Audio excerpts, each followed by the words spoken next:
Imagine going to bed each night with a calm mind, a quiet heart, and the deep, unshakable feeling that everything is exactly as it should be. Imagine closing your eyes, not with worry, but with peace. Now be honest. How many nights have you tossed and turned, replaying conversations, fearing tomorrow, or feeling like your brain just won't shut up? The way you end your day defines how well you sleep, and how you sleep shapes everything else. If you go to bed full of tension, regret, or mental noise, your body may lie still, but your mind will keep running. But if you end your day like a Stoic with clarity, reflection, and acceptance, then your sleep becomes more than rest. It becomes transformation. Tonight you're going to discover the ancient Stoic tools that will help you sleep like a sage. These aren't ordinary meditations. They are powerful practices used by great minds like Marcus Aurelius, Epictetus, and Seneca to end the day with strength, calm, and wisdom. You'll learn how to let go of stress, release control, and face the night with peace instead of pressure. So get ready, because this isn't just sleep. This is 4 hours of healing, reflection, and quiet growth. Before we begin, I want you to make a promise to yourself. Write in the comments, "I sleep like a Stoic." You're not just writing words, you're training your brain to think differently. The more you repeat it, the deeper it sinks into your mind, and the more you'll start to feel it. Write it now. Then let's begin this journey into deep Stoic sleep. You know that feeling when the lights go off, the world gets quiet, but your mind refuses to follow. You're lying still, but inside your head it's chaos. Thoughts race, regrets whisper, tomorrow's to-do list stretches like a shadow, and no matter how tired your body is, sleep stays just out of reach. It's not just you. So many people go to bed with the weight of the day still sitting on their chest and then wonder why their sleep is broken, restless, and shallow. But what if there was a way to clear all that noise before your head even touches the pillow? There is. And it begins not with a pill or a podcast or some fancy breathing hack, but with a simple tool that goes back almost 2,000 years, a quiet conversation with yourself. Epictetus, one of the great Stoic minds of ancient Rome, didn't just teach people how to think, he taught them how to live. And part of living well, according to him, meant ending each day with a kind of cleansing. Not physical but emotional, not loud but honest. He believed in using nighttime to face your thoughts, not to fight them but to organize them. Just like you wouldn't go to sleep in a dirty room, he wouldn't let the mind rest while it was still cluttered. This process, often overlooked in modern life, is what we now call reflective journaling. But for Epictetus, it was something deeper. It was inner dialogue, a form of self-examination, not to punish but to understand. The purpose wasn't to fix everything in one night. It was to pull apart the knots formed during the day so that the mind could loosen and rest. The best time to do this is in the quiet moments before sleep. Not with loud music playing, not with your phone glowing in your face. Just you, a pen, and your thoughts. This is where the real work begins, because what you're doing is not writing for others. You're writing for clarity. You're not performing. You're cleaning, and like any good cleaning, it reveals what's underneath all the mess. Peace. Start by asking yourself, what did I feel strongly about today? You might feel tempted to skip this question or rush through it, but slow down. Let it come. The emotion doesn't have to be dramatic. It could be a small irritation, a quiet disappointment, or even a moment of joy. What matters is naming it, because emotions that stay unnamed turn into tension, and tension doesn't go away on its own. It hides in your body, in your shoulders, in your chest, in your jaw, and it keeps you awake. When you name how you felt, you take away its power to hide, and this is key. Epictetus believed that clarity gives us freedom. You can't control feelings that you haven't acknowledged, but once they're on paper, they're outside of you. You can look at them with space, and space is where calm lives. Now that you've named the feeling, the next step is to go deeper. Ask, was this feeling useful? Not in a judgmental way, but with honest curiosity. Maybe anger showed up when someone cut you off in traffic. Maybe you felt ashamed after saying something wrong. Maybe you felt anxious over something you couldn't control. Instead of pretending those feelings didn't exist or drowning in them, look at them like a teacher would. What did this emotion try to tell you? Was it trying to protect you? Was it based on truth or assumption? This part is uncomfortable at first because it forces you to slow down and face yourself. But discomfort isn't danger. It's a signal. And the more often you do this, the easier it becomes to spot the patterns, those emotional loops that play over and over in your mind. When you spot them, you take their script away.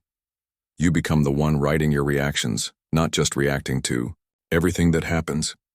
There's another layer. Epictetus invites us into expectations. These are quiet, sneaky things that often go unnoticed, but they drive much of our suffering. You expected someone to text you back, and they didn't. You expected today to go a certain way, and it didn't. You expected yourself to be better, faster, more in control, and you weren't. And now here you are lying in bed angry or disappointed.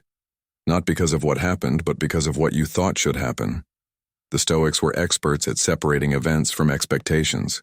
They knew the world doesn't owe us comfort or convenience. But still, our modern minds fall into this trap all the time.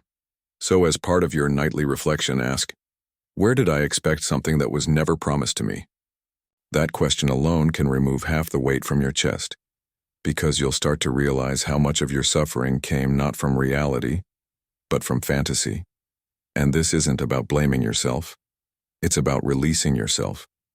When you catch an unrealistic expectation, you don't need to scold yourself. You simply correct course like a sailor adjusting the sails when the wind shifts. You say, I see now I expected too much. And with that simple insight, you let go of disappointment. You replace it with acceptance, not giving up, just letting go of the need to control what isn't yours to control. At this point in your journaling practice, something starts to shift. You start noticing that the thoughts coming out of you are slower, quieter, and less tangled. It's not that the day became easier. It's that your relationship to it changed. You're not fighting with your experience anymore. You're learning from it. And that's the goal. Not perfection, but progress. Epictetus didn't care if you had a flawless day. He cared that you reflected on it, that you asked yourself what you did well, what you could do better, and what you can let go of. This is where your true power lives, in the ability to be honest without shame, to correct gently, to grow slowly but consistently. There's one more layer to this practice, and it's the one most people skip: self-forgiveness. You can do all the reflection in the world, but if you end the day with guilt sitting in your chest, sleep won't come easily. Epictetus believed in responsibility. Yes, but he also believed in compassion. Not the soft, empty kind, but the strong kind. The kind that looks yourself in the mirror and says, I fell short, but I won't carry this forever. When you reach this part of your nightly reflection, take a breath. Reread what you wrote. Ask yourself, what can I release? And then truly, let it go. Burn the page. Close the journal. Whisper a quiet phrase of peace. Whatever it takes to signal to your mind, this chapter is done. Tomorrow is unwritten, and tonight I deserve rest. Now something beautiful happens. Your nervous system, once full of static, begins to slow. You're not gripping the day anymore. You're not begging for sleep. You're simply ready. The mind isn't spinning. It's grounded. You've done the work. The emotional weight has been set down. And what's left is space, open, still, and healing. This is what Stoic journaling before sleep gives you. Not just insight, not just understanding, but deep, emotional release. It helps you untangle the day, not to fix it, but to stop it from following you into the night. It helps you loosen the grip on your mistakes, your fears, your unmet hopes. And in that loosened state, you fall not into sleep, but into peace. What begins as a few quiet questions becomes a ritual, one that strengthens your mind, one that frees your heart, one that prepares you for the kind of rest that actually restores you. Because when you sleep without shame, without mental noise, without unresolved tension, you don't just feel rested, you feel whole. That's the lesson Epictetus left for us. Not in a loud lecture, but in a quiet act. The decision to end each day with truth and mercy. And maybe that's exactly what we need more of. Not noise, not distraction, but honest, silent courage. The kind that faces the day, forgives it, and finally lets it go. So tonight, try it. Before we dive in, please hit the like button and subscribe my channel. Grab a pen. Sit with your thoughts. Ask them where they came from and what they want. Don't run. Don't judge. Just listen. Reflect. Release. And when you're done, let the stillness come. Because in that stillness, something powerful happens. You finally sleep, not just with your eyes closed, but with your soul at ease. And now that your mind has finally slowed, your thoughts laid bare, and your emotions gently sorted, something else begins to rise quietly, subtly. It's the background hum of what if. That low, invisible tension that follows even after the journal is closed. What if tomorrow doesn't go as planned? What if something breaks or someone leaves or life changes suddenly like it sometimes does? This lingering fear doesn't shout. It whispers. But those whispers, if left unchecked, turn into anxiety that steals your rest. Even with all the reflection in the world, part of your mind is still watching the horizon, afraid of the unknown, and that's exactly where the next Stoic practice steps in. Not to avoid fear, but to face it on your terms before it has the chance to take control. At first glance, the idea of rehearsing worst-case scenarios before sleep sounds like a terrible idea. It feels like the opposite of calming down. But the Stoics knew something modern psychology has only recently begun to understand. Fear grows in silence.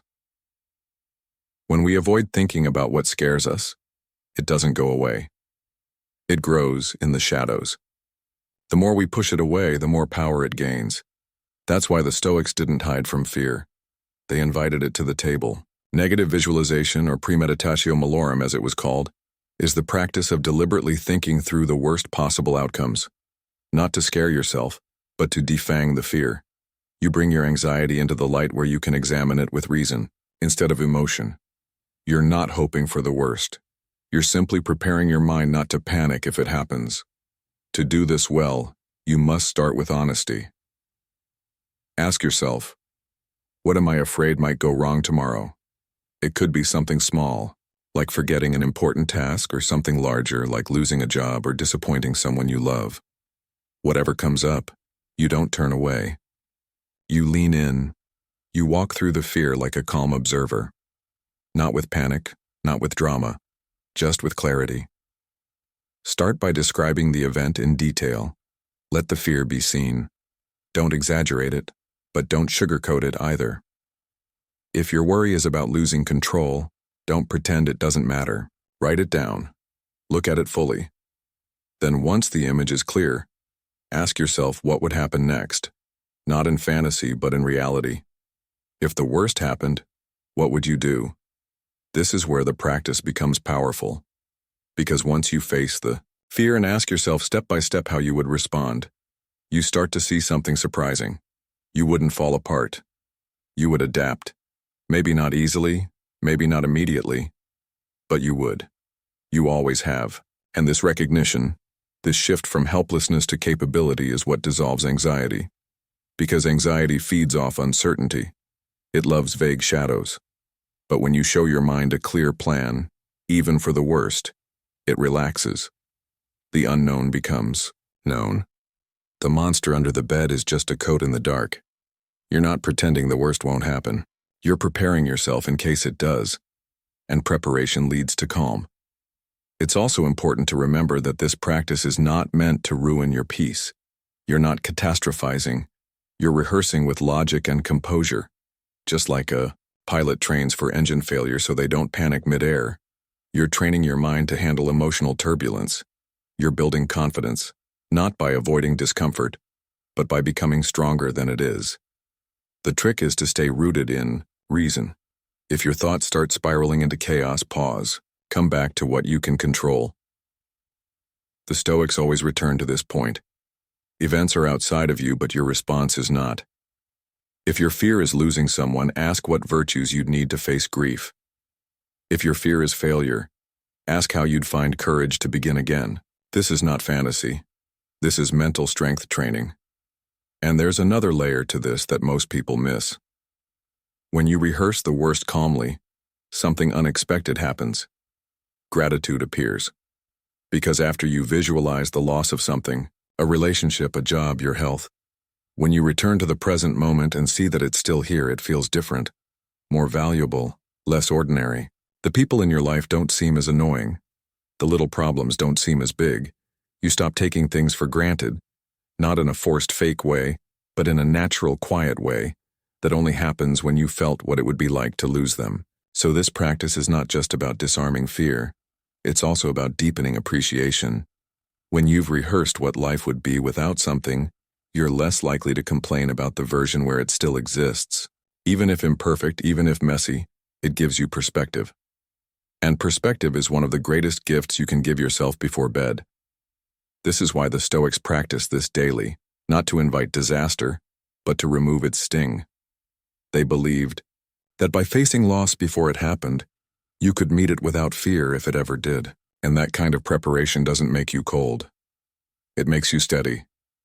It makes you ready. You don't become numb. You become grounded. But like any exercise, this takes repetition. You don't need to spend hours, just a few minutes at night, a quiet space, a calm question. What might go wrong tomorrow and how will I respond? And then a gentle walk through your own courage, your own strategy, your own ability to withstand. There's also another benefit when you do this before bed. Your subconscious mind absorbs it instead of falling asleep filled with vague dread. Your mind drifts into rest, having seen the storm, walked through it, and made peace with. You're no longer waiting for disaster to strike. You've already met it and made a plan. This frees up mental space. Because much of what keeps us up at night isn't the actual problem. It's the anticipation of the problem. That slow, silent tightening in the chest. That half-thought fear lurking at the edge of awareness. But once you name it, explore it, and visualize your response, the tension leaves. The unknown becomes less frightening. You stop waiting for the shoe to drop. Because even if it does, you've got your boots on. And it's not about being overly serious. In fact, sometimes this practice helps you see how absurd your fears actually are. When you walk through the scenario calmly, you might realize that the disaster you feared is just your ego talking, that the ruin your mind predicted is actually just a small setback. And this gives you power, because once fear is seen clearly, it loses its hold. You may even start to laugh at your anxiety, not to mock it, but to see how often it tricks you, how often it convinces you the world is ending over things that barely matter a week later. And in that laughter, there's release, a kind of soft surrender to life's unpredictability. You stop trying to control every detail. You start trusting yourself to adapt. This mindset becomes a habit. The more you rehearse calmly, the less you panic in real life. When something actually does go wrong, your brain says, we've been here before. And instead of freezing, you act with clarity, with purpose, with dignity. That's the mark of a Stoic. Not someone who feels nothing, but someone who fears less. The final piece of this practice is closing the loop. Once you've rehearsed the worst and seen your response, return to the present. Reconnect with the reality in front of you. Remind yourself right now, I am safe.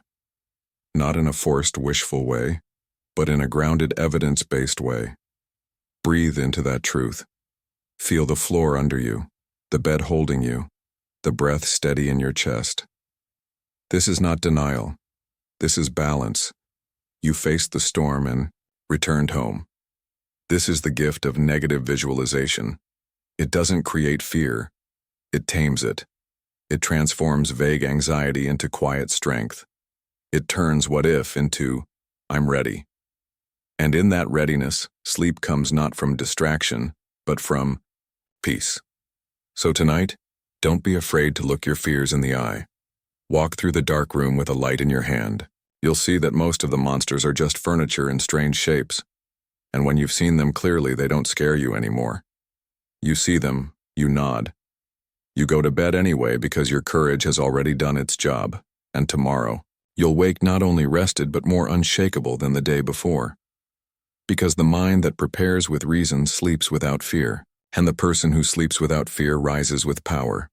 Quiet, steady, unshakable power, the kind the Stoics called peace.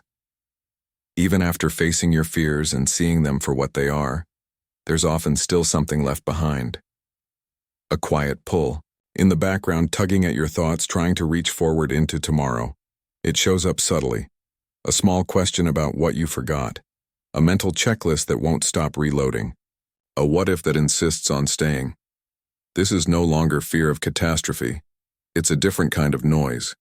It's anticipation, planning, control disguised as preparation. And this too can keep you awake. This is where the Stoic wisdom of Seneca becomes vital. His teaching didn't just help with managing loss or fear. It taught the art of letting go of the future. Because while many people are stuck reliving yesterday or replaying worst-case scenarios, just as many suffer from the endless mental rehearsal of what comes next. Even in quiet moments, the brain can't help but lean forward, scanning what hasn't even happened yet, as if worrying about it might stop it from unfolding badly. It doesn't. Seneca believed that the way to peace was not found in planning every step ahead. It was in the deliberate cutting of the mental rope that ties us to tomorrow. To stop reaching, to stop measuring the future with the ruler of anxiety, not out of carelessness, but because tomorrow isn't real. Not yet. It doesn't belong to you. So why should it control you? This is not a denial of the future. It's a release of its hold. He wrote that we suffer more in imagination than in reality. And nowhere is that clearer than in the way we live tomorrow before it even begins.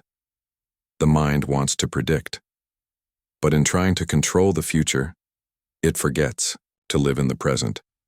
The result: mental tension, fragmented attention, shallow sleep.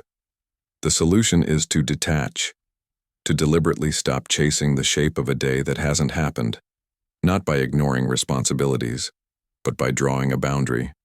There is a difference between preparing and pre-living. One helps, the other drains. The mind that obsesses over every possibility becomes scattered. It doesn't rest. It simulates instead of sleeps. This detachment starts with noticing. If your thoughts keep circling the same topic, an upcoming conversation, a deadline, an event, pause. Don't follow the thought, watch it. Ask yourself, what am I trying to control right now? What am I hoping to guarantee? Seneca taught that the desire for certainty is often the root of suffering. When you accept that tomorrow will come, whether you're ready or not, a new kind of freedom appears. Not the reckless kind, but the kind that says, I will meet it when it arrives. I don't need to live it twice. One powerful method, he suggested, is to reflect on how often the future has surprised us. Think about it. How many times have you worried about something that never happened?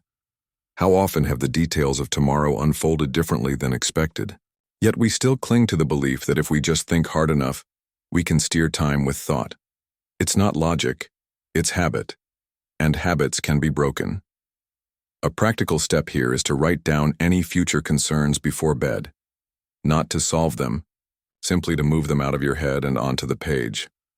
This creates a mental gate. You're not erasing your duties, you're storing them, like putting tools away in a drawer so you can rest. It tells the brain, we're done for today. And with repetition, your mind starts believing it. You can take this further with what some call a closing ritual. When you feel the thoughts returning, gently repeat a phrase. Tomorrow means nothing. Tonight. Let the word settle in your chest, not as defiance but as acceptance. Tonight is not for solving, it's for healing. This shift also requires honesty. Ask yourself, is thinking about this now actually helping, or is it just feeding the illusion of control? Most often it's the latter. Planning past a certain point becomes worry in disguise. Your body is lying in bed, but your mind is walking circles in a boardroom that doesn't exist yet. You deserve better. You deserve stillness. Detaching from the future also helps you reconnect with your physical body, because thoughts about tomorrow are almost always mental. They pull you up, out, away. But peace lives in sensation. You can't feel your breath in tomorrow. You can only feel it now. So when the mind pulls forward, the antidote is to root down. Inhale slowly, Notice the texture of the air, the rise of the chest, the softness of the blanket. Anchor yourself in presence. Seneca's advice was not to ignore reality, but to see it clearly. And reality in this moment is that nothing needs to be solved. You're not in that meeting yet. You're not on that phone call. You're not giving that presentation. You're lying down, eyes closed, heart beating safe, and that truth deserves your full attention. There's also value in remembering how much power you still have when you rest. Many people resist sleep because they think stepping away from action means giving up control. But true control is found in knowing when to stop, when to say, "This is enough for today." The farmer doesn't keep digging all night to force the seeds to grow. He plants, he waters, and then he trusts. This trust is not laziness. It's wisdom. The ability to let go when letting go is what's needed most. The Stoics were not obsessed with movement. They were obsessed with meaning. And sometimes the most meaningful act is stillness. To be able to say, "I will show up when it's time. But for now, I release everything that is not now." And when you do this regularly, something changes in the way you sleep. The mind no longer feels pulled in 20 directions. There's no invisible battle happening in the background. There's no mental rehearsal draining your energy. Just the quiet, firm decision to live one day at a time and not a moment sooner. Letting go of the future also invites deeper self-rust, because if you're not rehearsing every detail, you're trusting your ability to respond in real time. You're not avoiding responsibility. You're owning your capacity. You're saying, whatever happens, I'll handle it. And that mindset doesn't make you unprepared. It makes you unshakable. There's another benefit too. Your relationships change. When you're no longer living ahead of yourself, you show up better for others. You listen more. You're present. You're not preoccupied by 1,000 future scenarios. You're there fully, and people feel that. You become more grounded, more stable, more real. Even your body responds. Tension eases. Your nervous system slows. Hormones balance. Sleep deepens. Because when the brain stops predicting and starts resting, it signals safety. And safety is what allows the body to drop fully into rest. Seneca would say that the wise man accepts that what will come, and what won't. The goal is not to manipulate fate, it's to meet it with grace. That means resting not only because you're tired, but because it's time, and trusting that your ability to act will be there when it's needed. As you develop this habit, the gap between thought and peace gets smaller. The moment you notice your brain leaning forward, you catch it. You breathe. You step back. You repeat your phrase. You return to now. It's a cycle. Awareness, detachment, presence, rest. It may take practice. The mind will want to go back. It's used to running ahead. But each time you bring it back gently, you weaken the habit of future chasing. And over time, you become the kind of person who no longer lives in next week. You live here. And from here, everything becomes more manageable. Sleep becomes easier. Decisions become clearer. Life becomes quieter. This is not magic. It's discipline. The same kind Seneca practiced every evening. A mental habit. A choice to rest in what is instead of what might be. And the more often you make that choice, the more natural it becomes. So tonight, when the thoughts of tomorrow come knocking, let them pass. You don't need to open the door. You don't need to host them. Acknowledge them. Smile and return. There is nothing for you in tomorrow right now. Only silence. Only breath. Only this moment. And from this moment, sleep will rise. Not forced, not chased, but welcomed. Because the mind no longer leans forward. It simply rests. Once the future has been set down, once the mind no longer reaches forward to control what isn't yet real, something else begins to rise quietly from beneath the stillness. A thought you may have brushed off earlier in the day, a truth we all carry but rarely hold. The day has ended and it will never return. This night, like every night, is a closing. One chapter finished, and there is no promise of another. That's not meant to frighten but to focus. There is a kind of clarity that only comes when you accept how temporary this all is. A clarity that wipes away trivial thoughts and leaves only what truly matters. This isn't about death in a dramatic sense, it's about presence, depth, honesty. The Stoics knew that the most powerful way to live fully was to end the day as if it were your last, not in fear, but in peace. To look at the pillow not just as a place to sleep, but as a place to surrender. This is what the Stoic sleep contract invites you to practice. Not just falling asleep, but letting go so completely that it becomes a kind of rehearsal for death. Not in darkness, but in release. You offer the day back to the universe. You give thanks, not with forced smiles, but with quiet reverence for the fact that you were given another day at all. And then you allow yourself to go, not with worry about tomorrow, but with full acceptance that the work is done. No more trying, no more effort, only stillness. This mindset does something extraordinary. It removes resistance, the part of you that's always holding on, always calculating, always fearing what you might lose finally loosens because there's nothing left to protect. You've made your peace. You've closed the page. You've surrendered the need to hold anything together. And in that moment, everything inside you softens. But this isn't about giving up. It's the opposite. It's about honoring your time so deeply that you end each day with intention, as if it were the final one. Not to scare yourself, but to shift your attention to what is truly valuable. The conversation you had that meant something. The moment you felt grateful. The small thing you did that no one saw but you knew was right. When you go to bed like this, you're no longer clinging to regrets. You've said what needed to be said to others, to yourself. You've acknowledged your missteps and your efforts. You've released your grasp on what you didn't finish. And with that, you grant yourself the right to sleep in full deeply, without threads, pulling you back up from rest. This nightly dying is not about morbidity. It's about freedom. Because when you see sleep as a closing, you no longer waste your energy dragging the past into your bed. You no longer stall your rest waiting for perfect closure. You take the day for what it was. You hold it for a moment and then you set it down like a stone no longer needed. Seneca wrote that we should prepare for sleep like men preparing for death. Not out of fear, but out of discipline, to make peace before we close our eyes, not knowing if we will open them again. This habit doesn't make you anxious, it makes you alive. Because every night you practice this, the next morning feels like a gift. Not something owed to you, but something new, unwrapped, unpromised, and that shift changes how you live. Suddenly you don't postpone kindness. You don't delay meaning. You don't live as if you have endless time to fix what matters. You live now because every day becomes lighter when it begins with the awareness that it might not have come. This doesn't create dread. It gives you focus. It teaches you how to be awake while you're alive and how to let go when it's time to rest. This kind of release is difficult at first. The mind wants to rehearse, hold on, repeat. But the practice begins with a question.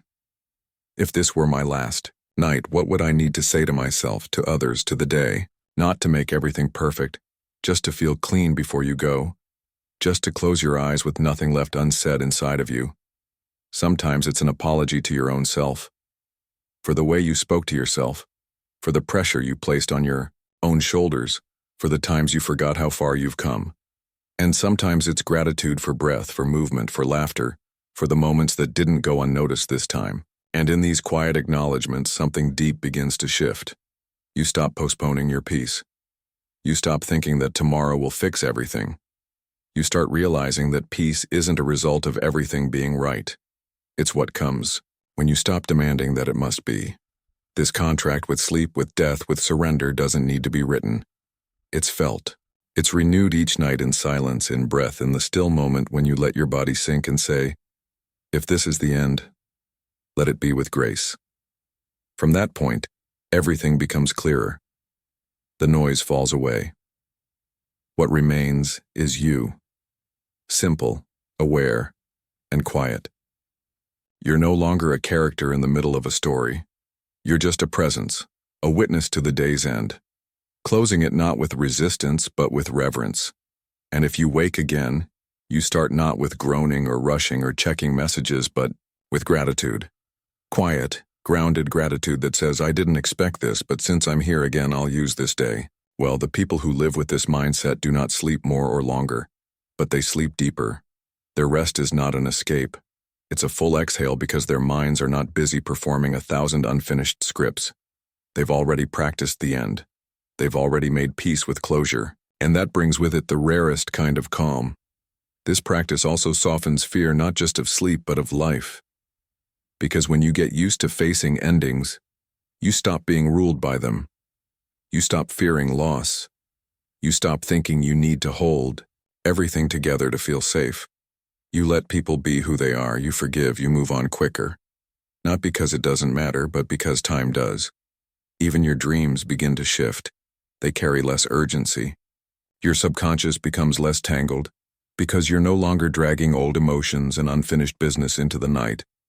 You've addressed what you can. You've accepted what you couldn't. You've returned to stillness.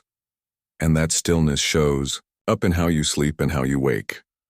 This is why the Stoics practice this, not to detach from life, but to attach more fully to what matters. They didn't see death as something to avoid. They saw it as a mirror helping them live with more clarity, more attention, less delay. And when you carry that awareness into your nightly routine, your room becomes more than a place of sleep. It becomes a place of closure. Not dramatic, just quiet. A sacred space where you say, today was enough. Whether it was full of joy or hardship, you allow it to end. You do not bring it into the next moment. There's freedom in that. A kind of emotional maturity that doesn't chase more, but honors what is. And in that honoring, your nervous system lets go. Your shoulders release. Your jaw softens. Your heart slows because you're not being chased by the unfinished anymore. You're ready. Not just to sleep, but to surrender. Not just to rest, but to let go. And this, more than anything else, is what gives you depth. You become someone who can face what most run from, who can end a day not by dragging it forward, but by closing it with presence. You become someone who lives more fully by sleeping more peacefully. And that is the mark of a wise soul. The Stoics knew that we are not guaranteed a single moment beyond this one. But that's not a reason to panic. It's a reason to love harder, to waste less, to be kind sooner, and to rest more deeply. Because sleep, when approached like this, becomes something else entirely. It becomes a nightly return to what's real. And if tonight is your last night, let it be one where you felt peace, one where you needed nothing more, one where you gave thanks, released the day, and met the dark with open hands. And if it's not your last, then tomorrow is a bonus, a new beginning, one you won't take for granted because you didn't assume it was coming. You earned it. You welcomed it. So now close your eyes. You've done enough. Release your grip. Let the day fade. Let the night hold you without fear, without force, because this day has ended, and so you rest. After letting go of the day as if it were your last, something even deeper becomes possible. The kind of peace that doesn't just release control, but welcomes everything exactly as it was. No edits, no rewrites, just pure, full-hearted acceptance. Not tolerating the past, but loving it. Not just saying this is enough, but whispering this was meant to be. That shift, small as it may seem, is the gateway to something the Stoics called amor fati, love of fate, and when practiced right before sleep, it dissolves the final layers of resistance still hiding in the body and mind. There's a part of us even after journaling, facing fears, releasing expectations, and rehearsing endings that still holds on to the idea that things should have gone differently. We think certain conversations should have ended another way, that our efforts should have been rewarded, that we shouldn't have been misunderstood, delayed, overlooked, or hurt. We may not say it out loud, but we carry it. Quiet tension in the background of our minds. This quiet resistance becomes the final barrier to peace, not because we are weak or ungrateful, but because deep down we want life to follow our design. The Stoics saw this clearly. That much of human suffering is not about what happens. It's about the belief that it should have happened. Some other way amati is the practice of ending that argument not by force but by reorienting your view. It's choosing to say, not only do I accept this day, I welcome it. Even the things you wish had gone differently. Even the moments that didn't feel fair, even the pain. You take it all. Not just because you have no choice, but because each part was a piece of something bigger. Your growth, your strength, your path. To begin this practice, start by looking back over the day with a different lens, not through disappointment, but through curiosity. Ask yourself, what if this happened for me, not to me? Not as a cliche, but as a real question. What if that delay protected you from something else? What if that failure revealed where you still need growth? What if that difficult moment was part of the lesson you didn't know you needed yet? You'll start to see something. The narrative changes.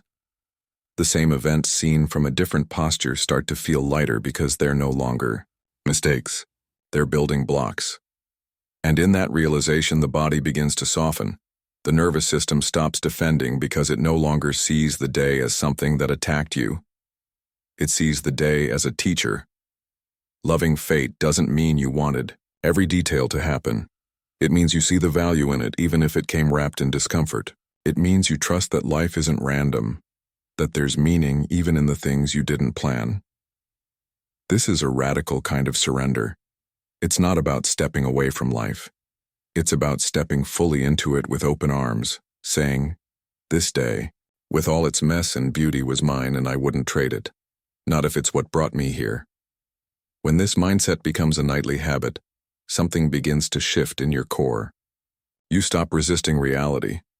You stop editing your life like a script that needs constant rewriting. You live fully in the version you were given, and your relationship to peace becomes much more honest. You're not calm because everything went your way. You're calm because you stopped needing it to. This does not make you passive. In fact, it makes you more powerful. Because when you stop spending your energy arguing with reality, you gain clarity. You act with cleaner motives. You stop trying to fix what doesn't need fixing, and you start focusing on how to respond to what's in front of you. Not out of frustration, but with purpose. Even your relationship with sleep improves because sleep is by nature uncertain. You never really control when it comes, how long it lasts, or what your dreams will show you. You surrender to it. But most people don't really surrender. They try to force sleep just like they try to force life. Amorati teaches you to let go not just of your day, but of the outcome of your night. Whether you rest deeply or not, you've already won because you've made peace with what is. This removes the hidden pressure from rest. You no longer lie down thinking, "I need to fall asleep now or tomorrow will be ruined." You lie down thinking, "Whatever happens, I'll face it with strength. And if I wake in the night, that too is part of the experience I've been given." This mindset works in layers. It starts with your past, what you've lived. Then it touches the present, where you are. And then it reaches into the future, not with demand, but with welcome. Because when you love fate, you no longer fear what's coming. You trust that it will shape you, just like everything before it has. Even in pain, this mindset brings dignity. It doesn't erase the hurt, but it places it in context. You stop seeing it as punishment. You see it as refinement. That mindset allows you to rest in the middle of struggle. Not because the pain is gone, but because your posture toward it has changed. This creates a more resilient kind of peace, a deeper kind of strength. You don't just bounce back after hardship, you carry something from it. Insight, compassion, wisdom. That's what loving fate gives you. It turns your whole life into material for growth, and that gives every moment meaning before bed. This practice becomes a kind of closing prayer, not to a God necessarily, but to life itself. A quiet acknowledgement: I accept this day. I needed this day. Even the hard parts, especially the hard parts. And then you allow that thought to settle into your body. Let it sit in your chest. Let your breath wrap around it. You may even whisper it again. Amorati, those two words can become a kind of lullaby, not soothing because they promise comfort, but soothing because they promise truth. They remind you that you don't need to control life to love it. You don't need to understand it all to rest. You just need to stop resisting what's already here. And in that non-resistance, the deepest kind of sleep becomes possible. Not shallow escape, but full surrender. A rest that comes not from exhaustion, but from alignment. Because your mind, your heart, and your body are finally pointed in the same direction. Yes, yes to the day. Yes to the unknown. Yes to the discomfort. Yes to the joy. Yes to all of it. That is amorati. That is the medicine. And over time, this practice doesn't just change how you sleep, it changes how you live. You stop waiting for life to become easier. You stop postponing peace until circumstances improve. You meet the moment as it is and you bring your full self to it. Not just when it's pleasant, but always. You also begin to notice that judgment fades. Not just toward yourself, but toward others. Because when you love your own fate, you stop resenting the fate of others. You realize that everyone is being shaped by life in ways you can't see. And that realization makes room for compassion. You speak softer. You interrupt less. You listen more. You also get better at adjusting when plans shift. Instead of frustration, you adapt. Instead of clinging, you pivot because you're no longer operating from a place of this must go my way. You're operating from this is the way. And that mindset clears your path of unnecessary friction. Even the act of waking changes. You don't open your eyes already planning the next win. You start with a kind of sacred pause, a recognition. This morning wasn't promised, but it's here, so I will show up. And that attitude shapes your entire rhythm. Your pace slows, your attention sharpens. You begin to experience more than you rush through. Because when you love your fate, you love your moments. You see them as rare. You stop asking for more and start using what you have. And in doing so, you become someone others feel calm around. Not because your life is perfect, but because you're not at war with it. This is what the Stoics wanted for us. Not a life without pain, not a mind without thought, but a heart that stops resisting reality long enough to receive it. To truly absorb it and to say, even in the midst of chaos, this too is mine. So now, as your body prepares to rest and your thoughts begin to thin, let this be your last act of the day. Not clinging, not wishing, not fixing, just welcoming the full arc of your experience from the first moment of morning until now and everything in between. Let it be enough. Let it be yours. Let it be loved.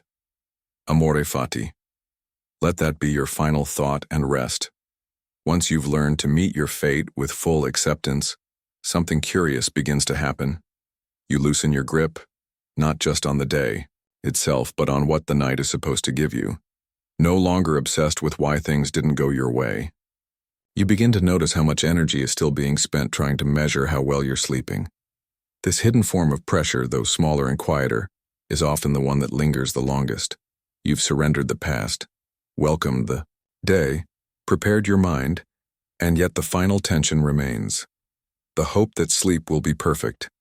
It starts with a glance at the clock, a subtle calculation of hours remaining, a familiar thought. I hope I sleep well tonight. Then it grows. You check the time again after 10 minutes, then 20. You assess how you feel. Judge how quickly you're drifting. Compare it to how it should feel. Before long, you're not resting. You're grading your sleep in real time.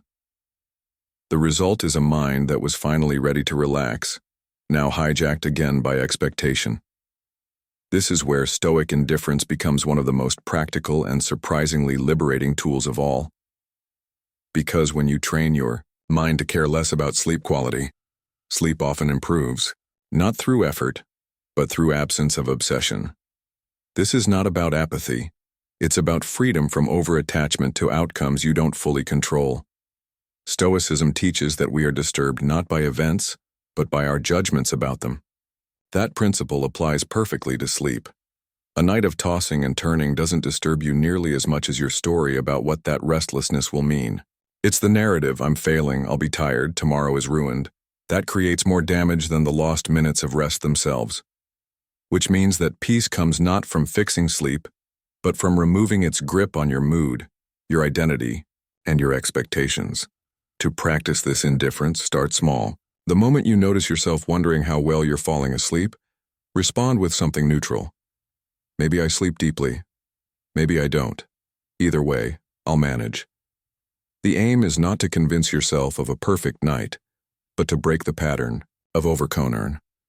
You're interrupting the loop that says poor sleep equals poor life.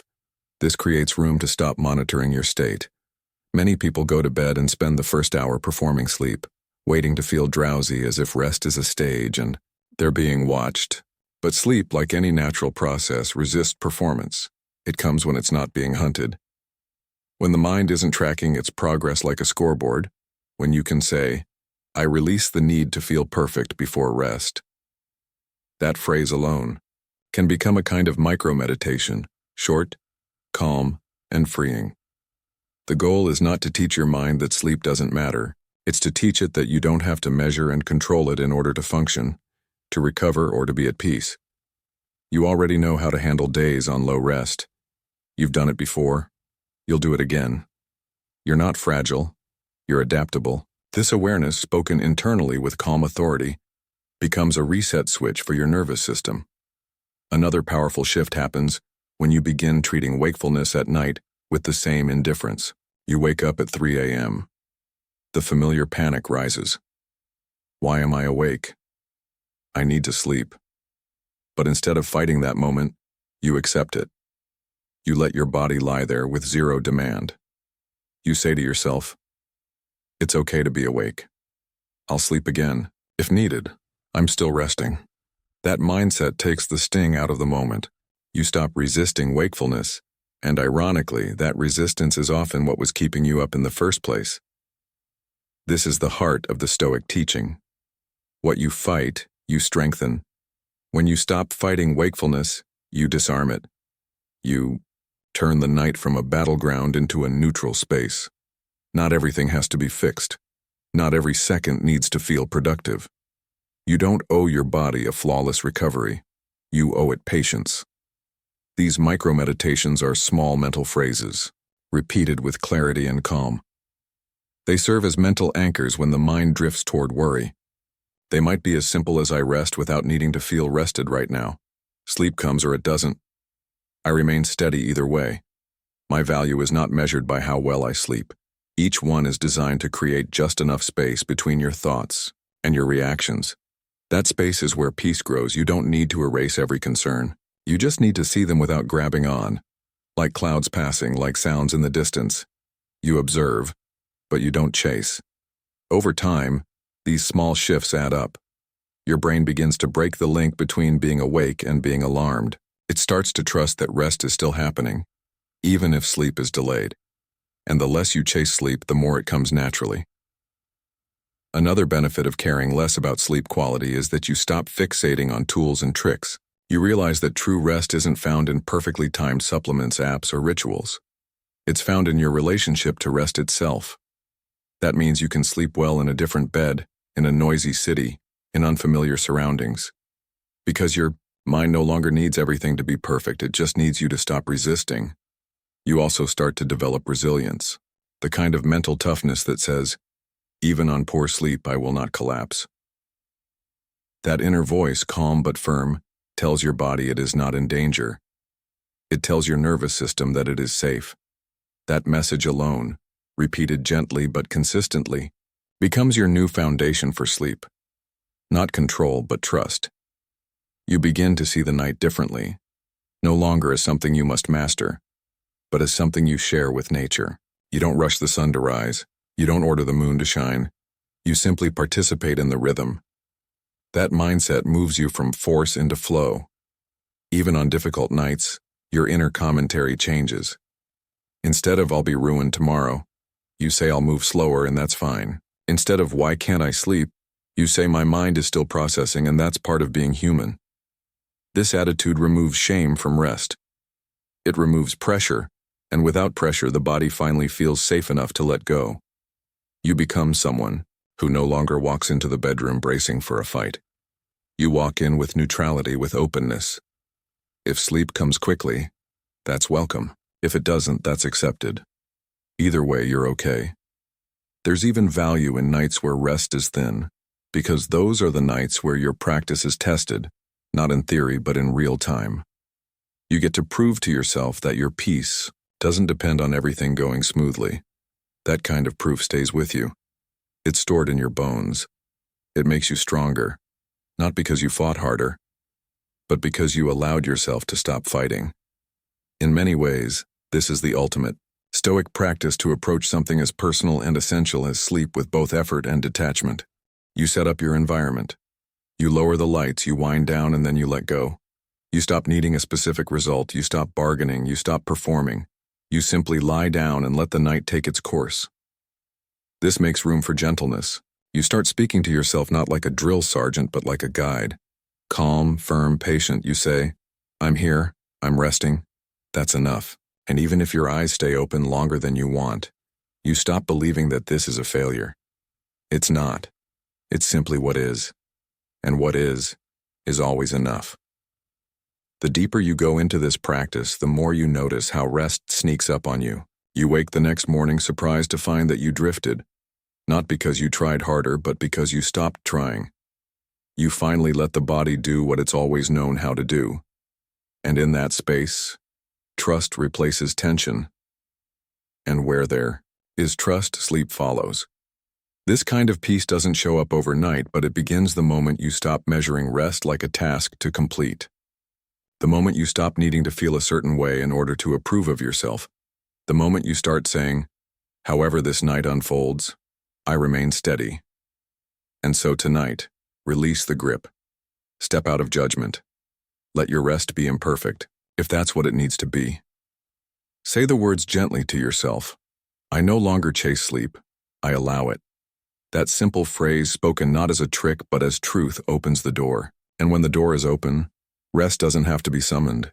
It arrives quiet, slow, and real. After letting go of expectations about sleep and softening the grip on outcome, your body begins to notice something subtle, yet powerful. It's not just thoughts that keep you awake, but the way your breath follows them. Shallow, tight, rushed. The breath mirrors the mind. Even when you think you're calm, your chest might still be holding on. A slight tension, a protective reflex, a leftover signal from earlier stress. The nervous system remembers what the mind pretends to forget, and if the breath never settles, neither will you. This is where breath becomes more than oxygen. It becomes medicine, not from a bottle, but from within. The Stoics knew this long before modern science confirmed it. They didn't speak of lungs or vagus nerves, but they understood how the body could shape the mind. Zeno, the founder of Stoicism, trained his disciples not just in logic or ethics, but in physical control, restraint, endurance, stillness in movement. Breath was central to this.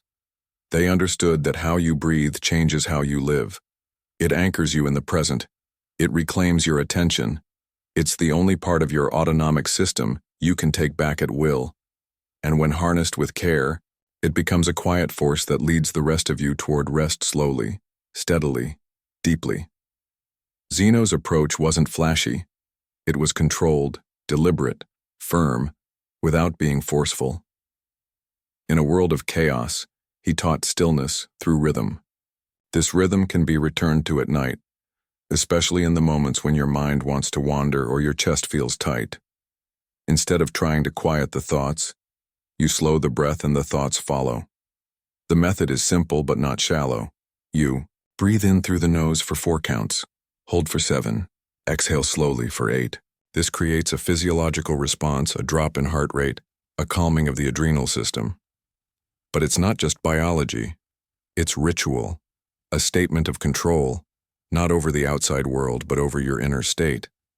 It's you saying, I decide how I meet this night. As you begin, do not try to perfect it. The point isn't to hit exact numbers, it's to stay with the breath longer than the thought. The mind will pull, the body may resist. That's expected. Endurance was Zeno's lesson, not in pushing through, but in staying steady. Breath after breath, no judgment, no rush. You inhale slowly, not just to bring in air, but to bring in presence, to connect to what is real right now. To feel the lungs expand, to stretch the ribs. You pause, not to hold tension, but to settle into stillness. This pause is a sacred space, between intention and surrender. Then you exhale even slower, as if releasing the weight of the day little by little, molecule by molecule. Every breath out is a decision to loosen your grip on everything you no longer need to carry. In this rhythm, you begin to notice things. How much you were holding, how fast you were thinking, how tight your shoulders had become. The breath brings awareness not through effort but through presence. You are no longer analyzing the day. You are participating in the moment fully. Simply, the longer you stay with the breath, the more you teach your nervous system that it is safe. Not because everything is perfect, but because you are no longer resisting. Safety in this context is not a guarantee. It's a message, and breath is the messenger. Slow breathing tells the body we are not in danger. You may rest now. Zeno's breath also teaches restraint, not just of action, but of reactivity. The urge to move, to fix, to think, to get up and check the time. These small impulses are all tied to the belief that something must be done. That stillness is not enough. But with each breath, you prove otherwise. You stay, you sit, you lie, you wait, not passively but with power. This method isn't about reaching some transcendental state. It's about reclaiming the natural state that was always yours. The one buried under deadlines and distractions. The one that speaks softly and waits patiently. The one that only reveals itself when the noise drops low enough to hear it. Breathing like this also changes how you experience time. Each cycle becomes a kind of anchor, keeping you rooted. You stop drifting into future concerns or past regrets. You stay in the 4, the 7, the 8. You let each number guide you back. If thoughts come, they do not interrupt. They float beside the breath and then fade. You may notice that your mind tries to speed up. It wants to return to old patterns, to skip the pause, to shorten the exhale. This is normal.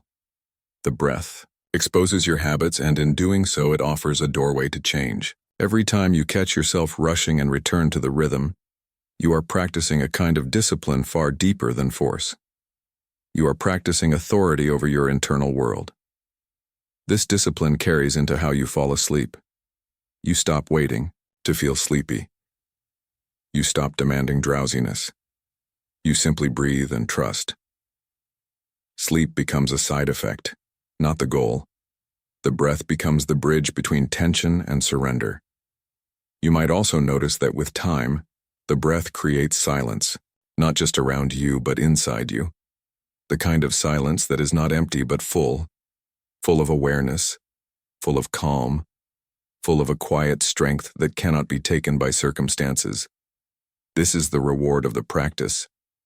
Not just better sleep, but deeper resilience. In that silence, you may feel emotions rise, sometimes grief, sometimes joy, sometimes nothing at all. The breath makes space for whatever is real. You do not need to interpret, just allow. The breath is not trying to fix you, it's trying to reveal you. Each night you return to this practice, your body learns quicker. You enter the rhythm with less resistance. The breath meets you like an old friend, familiar, gentle, steady. The body no longer waits to be convinced. It follows. And when the body follows, rest is no longer something to chase. It arrives quietly like the tide, unforced, certain. You also begin to carry this rhythm into your days. In moments of stress, you find yourself pausing, slowing, choosing a longer exhale instead of a sharper word. You begin to see how breath changes not just your sleep but your choices. It becomes your tether to clarity. Zeno didn't leave behind a written method, but his life was his teaching. A life of simplicity, control, endurance. This breath is our way of learning what he practiced. Not in words, but in rhythm. Not in theory, but in the muscles, the lungs, the stillness. As you lay down tonight, you are not just lying in a bed.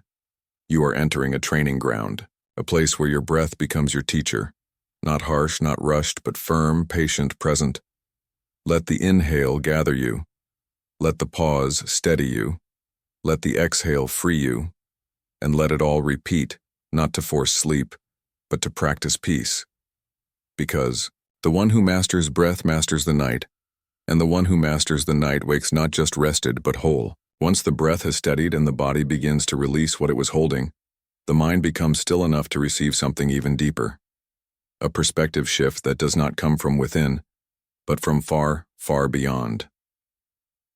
Up to this point, much of your night's preparation has focused on your thoughts, your patterns, your body, your history. But there is a quiet liberation in leaving the self behind altogether, not in a way that erases your identity, but in a way that makes space around it. When everything inside has been settled, it becomes possible to look outward and upward, not to escape, but to place your life inside a bigger frame. The Stoics often practiced this zooming out as a way of keeping perspective. Marcus Aurelius wrote in his meditations that when you feel overwhelmed, step back and look at the stars. He meant it literally. He described how the soul could be elevated by contemplating the scale of the universe. This wasn't meant to make you feel small, in a diminishing way, but small in a grounding way. Small, but still part of something vast and meaningful. That shift takes pressure off the self, off your tasks, off your image, off your fears. When you're lying awake and tangled in thought, the mind makes everything personal. It starts to believe. Your current frustration or worry is the center of all things. Your world narrows. But the moment you mentally lift above it and view your life from a wider vantage, something softens. Not because your problems vanish, but because their weight becomes relative. You begin to see how temporary, how passing, how fluid everything really is. What felt like a mountain becomes a hill. What felt urgent becomes quiet. This isn't spiritual bypassing.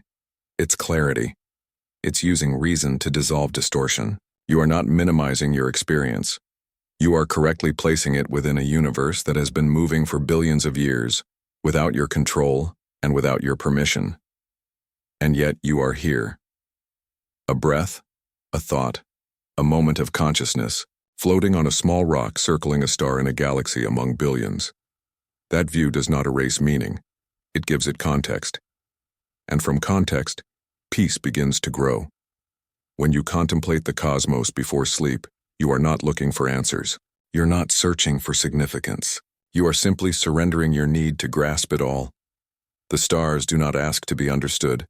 They do not demand urgency. They just are. And so are you. This alignment between your small allness and the universe's vastness becomes a balm for the part of you that feels overwhelmed by your own story. This practice can begin with a single question. Where am I really? Not in terms of geography, but in terms of position in time and space. Right now in this moment, you are part of a planet spinning through infinite blackness surrounded by silence, light, and particles in motion. Your heartbeat is one sound among billions. Your thoughts are neurons firing in a temporary container, and the sun will rise tomorrow. Whether you sleep or not, whether you solve your problem or not, whether you are ready or not, that thought is not meant to make you feel irrelevant. It's meant to free you from unnecessary weight. You are not here to carry the universe on your back. You are a piece of it, a flicker of awareness inside a cosmic dance. When you see that clearly, the pressure to constantly prove yourself begins to dissolve. You no longer feel the need to control everything, because you finally see how little control you ever truly had. In that realization, something new is born. Humility that is not weakness, but relief. The understanding that you are important, yes, but only in the same way that every wave is part of the ocean, not separate, not alone, always part of something greater. That knowing reduces the need to cling to identity. It releases the obsession with being right. It allows the mind to rest, not because everything is resolved, but because the mind no longer needs to hold it all so tightly. Even pain shifts under this perspective. Emotional wounds, setbacks, and disappointments lose their ability to dominate your field of view, not because they stop mattering, but because you are now seeing them with more sky around them. The heartbreak no longer defines you. The loss no longer crushes you. They become parts of a longer story. Still painful, still real, but no longer all-consuming. This cosmic lens also softens fear, especially the fear of death, which lives beneath many of our restless thoughts. When you regularly contemplate the stars, death no longer feels like a failure or a punishment. It becomes a return, a dissolving, into the same matter that once formed stars and rivers and trees. You see how everything recycles, how nothing truly ends, only transforms. That kind of acceptance is not philosophical, it's practical. It teaches your body to stop resisting the natural flow of time. And when you lie in bed with this mindset, your room becomes something more than a place to sleep. It becomes a temple of stillness. A place where your problems shrink, not because they vanish, but because they are held in proper scale. You are not ignoring anything. You are putting space around everything. And in that space there is breath. There is rest. You may find it helpful to visualize the earth from above, not as an escape but as a grounding practice. Begin from the room you are in, then pull back to your building, then your city, your region, your country, the globe. Then, out further, past the orbit of the moon, past the sun, past the solar system. And still your breath continues, a single fragile human experience suspended in a vast web of unknowns. And yet here you are alive, feeling, thinking, resting. This scale of awareness has a strange effect. It returns you to the present. Not because the present suddenly becomes more exciting, but because it becomes all there is. Your next breath becomes meaningful again. The temperature on your skin, the sound in the background, they stop being background, they become real again. When you think in terms of the cosmos, your goals and worries begin to shift. You start focusing less on how to impress and more on how to align, less on legacy, more on sincerity. You start asking different questions. Not how much can I achieve, but how well can I love, not how can I win, but how can I belong. That shift lowers your defenses. It also silences the ego. This change also alters how you relate to others. You begin to see their struggles, their fears, their mistakes as part of the same human fragility you carry. You become more forgiving, less reactive because you understand that we are all just passing through. Brief visitors trying to find peace in a world that was never fully ours. You also become more sensitive to beauty, not just in art or nature but in moments. The kind you might otherwise miss if you were stuck in your head. A glance, a breath, a stretch, a silence. These things stop being filler. They become sacred, because in the vastness of time, these are the things you'll remember. Not your schedule, but your presence, not your reputation, but your experience. This nightly contemplation is not meant to replace practical reflection. It is meant to support it, to give your day a resting place, to bring perspective to the effort. You are not abandoning responsibility. You are removing urgency. You are saying, I did what I could today and now I return to the cosmos where I belong. This is not poetic. It is biological. It is mental hygiene for the soul. Because your brain cannot rest when it thinks it must do everything. But when you place yourself inside a greater context, your system calms, the pressure lowers, the sleep deepens. This is how the Stoics fell asleep, not through entertainment or exhaustion, but through alignment. They allowed the sky to remind them who they were. Not nothing, but not everything. Just a piece. Just enough. And so now let your breath settle again. Let your awareness drift upward. Let the mind open wide enough to hold the sky. Let your problems dissolve, not disappear, but reduce into something manageable, something temporary. And let the silence of space hold you.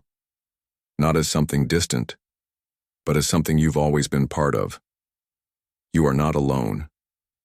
You are not broken. You are not late. You are here. And that is enough. When the mind has touched the stars and returned, something unexpected begins to settle inside, a kind of silence that doesn't come from distraction or exhaustion, but from perspective. And yet even in the softness of that cosmic view, something remains. The day itself, the conversations, the frustrations, the conflicts, the responsibilities, they still live in the body, in the muscles, in the breath. While your awareness may have expanded, the imprint of daily life still lingers. What you carry into the night doesn't only come from above, it comes from what you walk through on the ground. This is where Stoic practice becomes deeply personal and profoundly practical. It's not about escaping your stress, it's about transforming how you relate to it. Every single challenge you face during the day, no matter how frustrating or inconvenient, has left behind a residue. The tension is not always in the event itself, it's in your interpretation of it. If left unprocessed, it becomes friction, and that friction prevents stillness. But when you learn how to convert that tension into insight and even gratitude, the weight releases and what was once a source of disturbance becomes a pathway to rest. The Stoics believed that obstacles are not interruptions of life. They are life. They are the raw material of growth. Marcus Aurelius wrote, "The impediment to action advances action. What stands in the way becomes the way." This isn't just a clever line. Everything finds a place. This process begins by revisiting the events of the day, not to relive them, but to reinterpret them.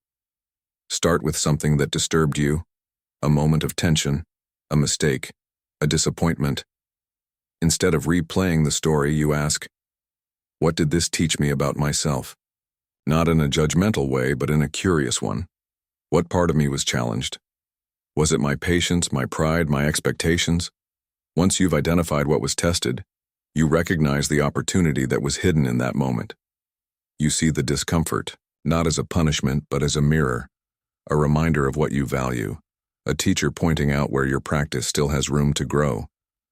And in that clarity, something begins to shift. You no longer feel stuck in the experience. You begin to feel thankful for it, not because it was pleasant, but because it gave you a chance to become more aware, more resilient, more free. This is not false positivity. It is grounded, earned gratitude. The kind that comes only when you face difficulty with an open heart and a steady mind. There's a strength in this that is often overlooked. Gratitude is not weakness. It is discipline. It is the mental strength to say, even this was useful. When you meet your day with this kind of lens, you stop bracing against discomfort. You stop labeling things as good or bad based only on how they made you feel in the moment. Instead, you look at their effect, their function, what they pulled out of you that needed to be seen. This way of thinking transforms your internal narrative. You stop telling yourself that the day was chaotic or unfair. You begin to say, the day was full of practice. You stop asking, why did this happen to me? And start asking, what did I learn through this? The shift might seem small, but over time it becomes everything. It turns life into training. It turns stress into strength, and it prepares your mind for sleep, not with escape, but with understanding. This practice also reduces inner resistance because the moment you understand the purpose behind a difficult experience, you stop resenting it. Resentment is a form of internal noise. It keeps the nervous system activated. But when resentment turns to gratitude, the energy changes. You exhale without defensiveness. You stop rehearsing comebacks.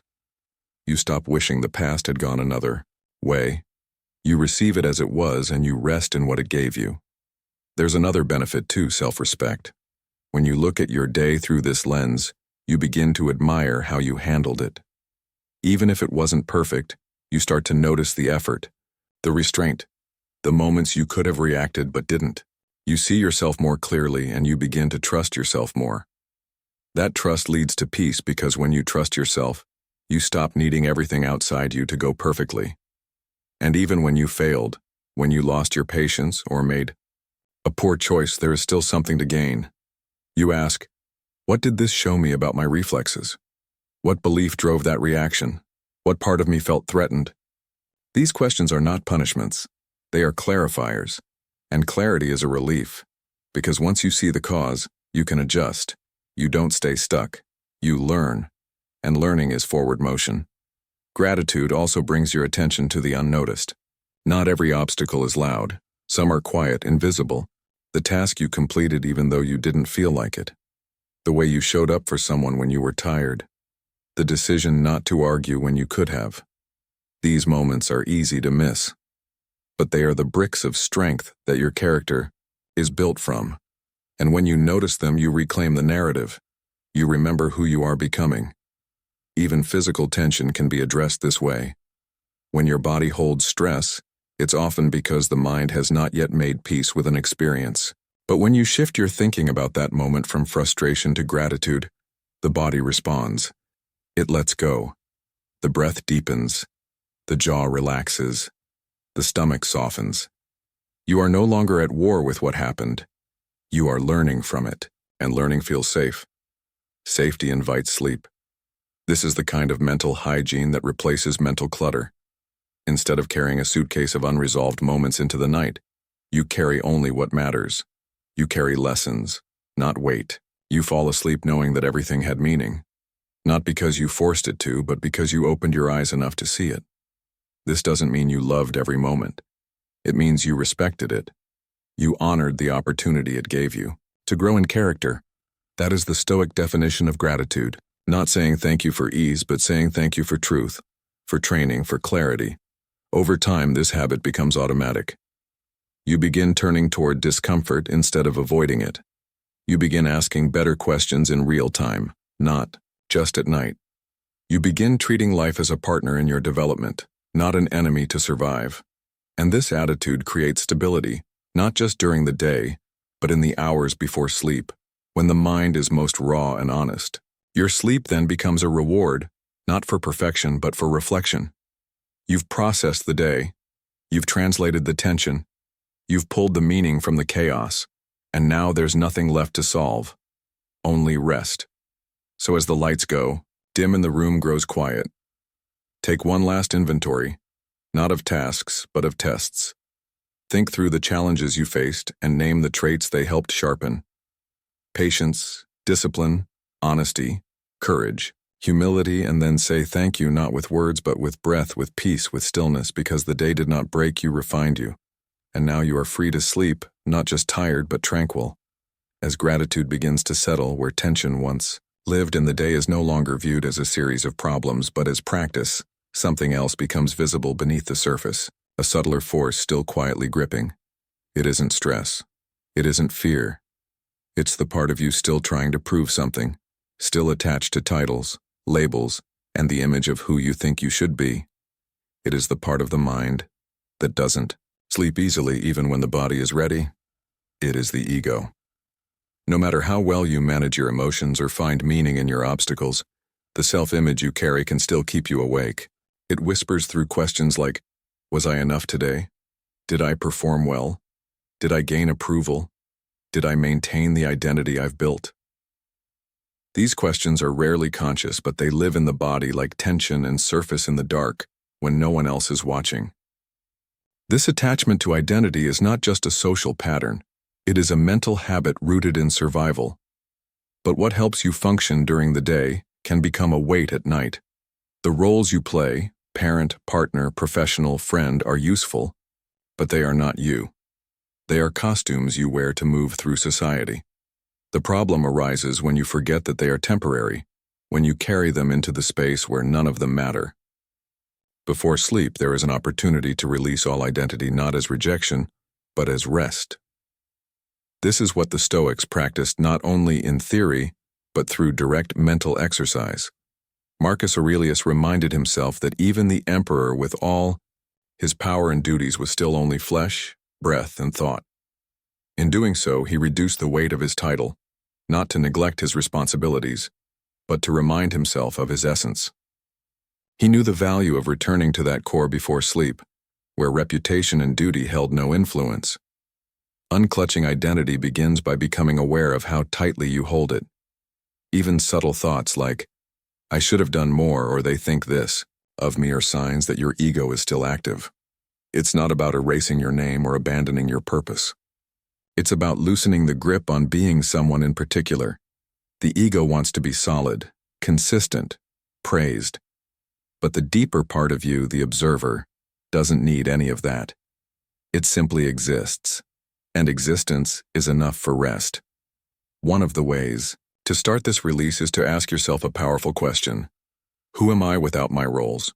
Who are you without the name, the job, the story, the success, or the failure? These are things that have shaped your experience, but they are not your essence. Letting go of them even for a few hours returns you to stillness. Sleep doesn't care if you succeeded today. It doesn't care about your image. It asks only for surrender. This surrender isn't dramatic. It's gentle. It's practiced by noticing the thoughts that tie you back to identity and allowing them to fade. If the mind brings up your status, say silently, that's not needed right now. If it replays a moment where your ego was bruised or boosted, say that too can be let go. These responses are not about shutting down the mind. They are about giving it a different task, one that supports silence over stimulation. As this habit deepens, you may begin to notice how many thoughts are based on proving, defending, or maintaining who you think you are. These thoughts are often disguised as planning or reflection, but they carry an urgency that is unnecessary before sleep. You don't need to prove anything at midnight. You don't need to be admired while your eyes are closed. Let that truth be freeing. This process also helps dismantle comparison. The ego thrives when it sees itself through others, better, worse, above, behind.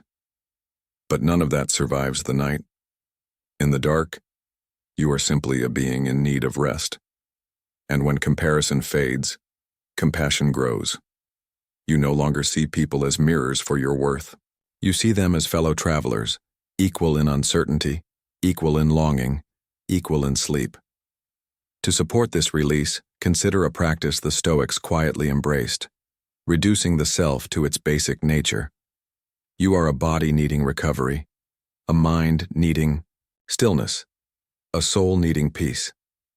Everything else is extra, not unimportant, but not essential in this moment. If you can return to these basics before sleep, your nervous system will follow because the body responds not only to breath and thought, but to identity. When you stop performing, it stops protecting. This kind of identity unclutching also prepares you for aging, change, and loss. When you practice letting go of who you were during the day, you become more flexible when life asks you to shift. In bigger ways, you stop clinging to status as a source of security. You begin to locate peace in something that doesn't change with titles, roles, or reputation. And that inner stability becomes the ground you sleep on, not your mattress, but your state of mind. This habit is especially useful when dealing with transitions, retirement, job loss, shifting relationships, moments where your title dissolves. If your peace has always depended on your label, sleep becomes fragile. But if you've practiced releasing your identity nightly, these transitions become less frightening. You've already learned how to rest without the costume. Now you simply wear it less often. There is also a great gentleness in this practice because when you let go of identity, you no longer judge yourself so harshly. The inner critic that says you didn't perform well enough is attached to an image. When the image dissolves, the judgment loses power. You don't need to be a perfect version of anything before resting. You only need to be honest, present, and willing to be human. One method for releasing identity is visualization. Before bed, close your eyes and mentally remove each layer. Your job title, your role in relationships, your goals, even your preferences. See them fall away like garments. Beneath it all, what remains? Just awareness, just breath, just being. That is who sleeps, that is who you've always been. Beneath all the layers, this space, this egoless presence is not empty. It is full of clarity, humility, and peace. It is the part of you that isn't afraid of failure because it isn't chasing success. It isn't afraid of being misunderstood because it isn't grasping for approval. It simply is. And when that part of you lies down, sleep becomes effortless because nothing is being held up, nothing is being protected, nothing is being projected.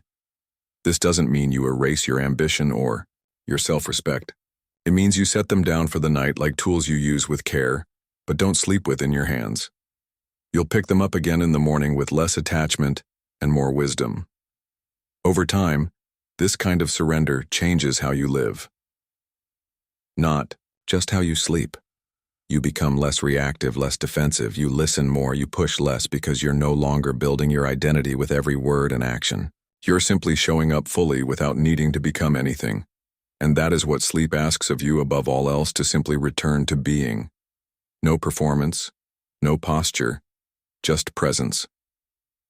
So now, as the lights dim and the world grows quiet, allow the identity you've worn all day to rest. You are not the version others see. You are not the expectations you carry. You are not your wins or your failures. You are here breathing, resting enough. Let that be your final truth tonight. And sleep, as the self you never had to earn. Once the ego has been set down, once the masks and names have been quietly removed, something rare begins to take shape. Simplicity. Not the simplicity of less clutter on a desk or fewer items on a to-do list, but the simplicity that comes when you are no longer performing for anyone, including yourself.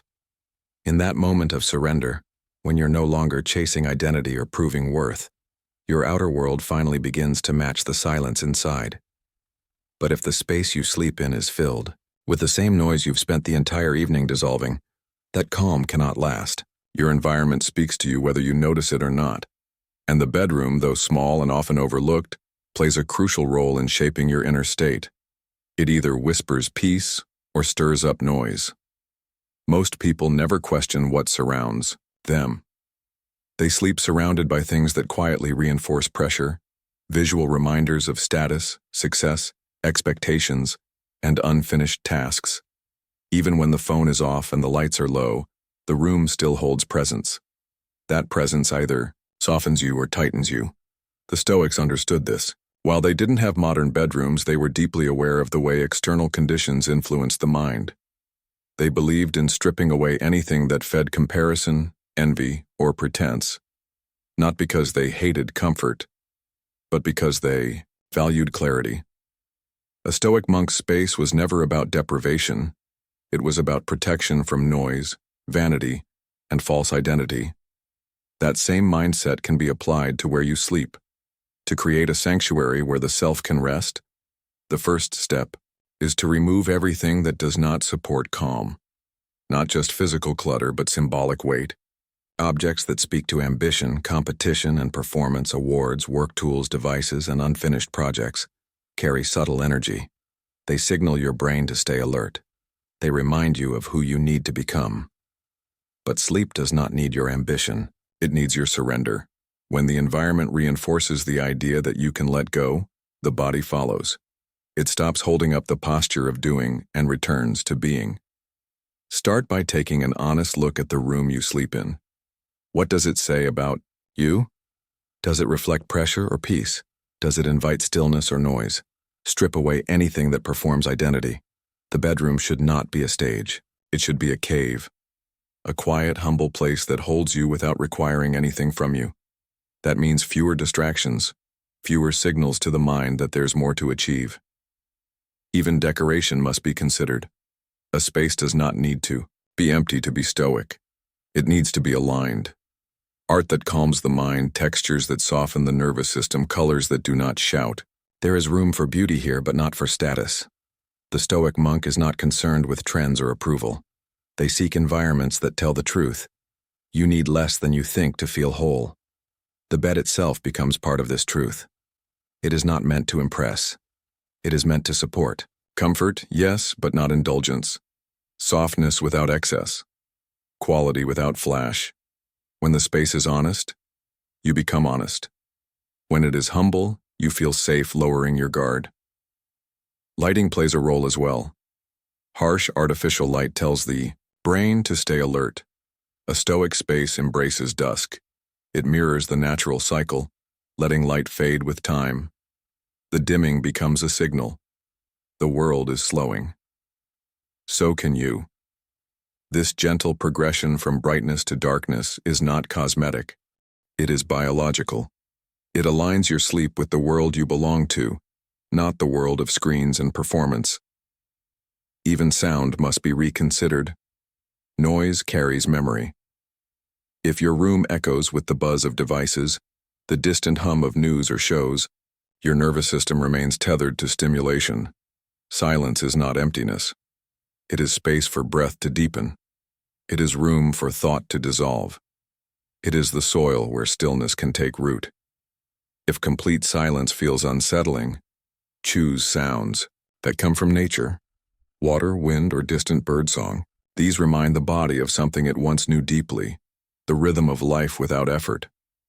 Scent also shapes how the brain relaxes. It is one of the fastest ways to affect emotion. A bedroom filled with synthetic smells or harsh cleansers sends the wrong message. Gentle, natural scents, cedarwood, lavender, frankincense, do not distract. They ground. They tell the body you are safe now, and in safety, you release. Not just muscle tension, but mental grip. This space crafted with care and attention becomes more than a room. It becomes a companion to your practice every night. It reinforces what your mind is learning. You do not need to hold on so tightly. You do not need to be impressive. You do not need to be seen. Here you can let go. It is also important to establish boundaries within this space. The bedroom must be protected from the habits of performance. That means no work, no email, no news scrolls, no social mirrors. These behaviors signal that your attention is still required outside yourself. But the Stoic monk knows the day has ended. What you didn't solve remains unsolved. What is unresolved will still be there. But this room is not for solving. It is for dissolving. Clothing, too, plays a role. What you wear to bed should reflect ease, soft, simple, unbranded. Not because appearance is wrong, but because this is not the time for presentation. The more you remove layers of identity, even in what covers your skin, the easier it becomes to remember who you are without roles. Even the arrangement of your sleeping space can influence how you sleep. A room that faces light, noise, or traffic may carry more alertness than one that sits quietly in a darker corner. The positioning of your bed, the direction your body faces, the presence of windows all contribute to how deeply you allow yourself to rest. While preferences differ, the principle remains. Arrange your space to support withdrawal, not stimulation. Every object in the room should answer one question. Does this support stillness? If it doesn't, remove it. This isn't about minimalism for aesthetics. It's about precision of purpose. Your bedroom should feel like a shelter, not from danger, but from demand. A place where nothing is asked of you, where presence is enough. Over time, the effect of this space builds. Your body starts to associate the room with peace. The nervous system learns, when I enter here, I can exhale. This association grows stronger with repetition. Soon, just stepping into the space begins the descent into rest. This environment also trains your mind to know that rest is not a luxury, it is a discipline. And discipline, when rooted in wisdom, is freedom. You do not need more things to sleep better. You need fewer messages pulling your attention in 1,000 directions. You need fewer reminders of who you're supposed to be. You need space to forget yourself for a while. This is what the Stoic monk understood. That rest is sacred not because it is pleasurable, but because it is necessary. A mind that never detaches cannot remain clear. A soul that never releases cannot remain whole. This space designed with humility becomes your temple for that release. As you prepare to sleep, let the room remind you you are allowed to stop. You are not being measured. You are not being watched. You are not falling behind. You are arriving at silence, at stillness, at simplicity. Let the walls carry no opinions. Let the air hold no judgment. Let the floor ask nothing of you. And let the bed become a place where you return to yourself, not your image, but your essence. Because when the space becomes honest, you become free. And when you are free, sleep comes quietly, not as a reward, but as a return. When the space around you finally reflects peace, when no object demands performance and no corner echoes comparison, there is one final voice that often remains, speaking softly but sharply from within. It doesn't come from your environment. It doesn't come from others. It comes from the part of your mind that still believes you're not enough, not productive enough, not strong enough, not disciplined enough. This voice doesn't yell. It whispers, just loud enough to interfere with rest. And no matter how carefully you prepare your body and room for sleep, this internal judge can keep you from fully letting go. This is the inner tyrant, the self-critic that wears the mask of motivation but often delivers only guilt. It appears right as your head hits the pillow, reviewing mistakes with surgical precision, questioning your worth, replaying awkward moments, obsessing over what should have gone better. The Stoics were familiar with this voice. Marcus Aurelius heard it too. But instead of silencing it with force, he practiced something radical: mercy. He saw that strength was not in constant correction, but in patient honesty. That inner discipline without compassion becomes cruelty. And cruelty, especially when self-directed, does not lead to virtue. It leads to restlessness. The first step in neutralizing the inner tyrant is recognizing its tone. It often speaks in absolutes. You always fail at this. You never get it right. You should be better by now. These phrases pretend to help but actually wound. They sound like clarity, but they lack balance. The Stoic mind responds by stepping back and asking, is this true? More importantly, is this useful? The truth, as Marcus taught, must be paired with fairness. You cannot grow under the weight of a hammer. You need space to reflect without punishment. When the critic surfaces, the response isn't to argue. It's to redirect the conversation. Begin by stating what did go well, not as denial but as balance. Maybe you handled a difficult moment with more patience than usual. Maybe you paused instead of reacting. Maybe you simply endured. The goal is not to inflate your ego, it's to remind your nervous system that not everything went wrong, that you're making progress even if the day didn't end in victory. Marcus often returned to the idea that we are all learning and that judgment should never come before understanding.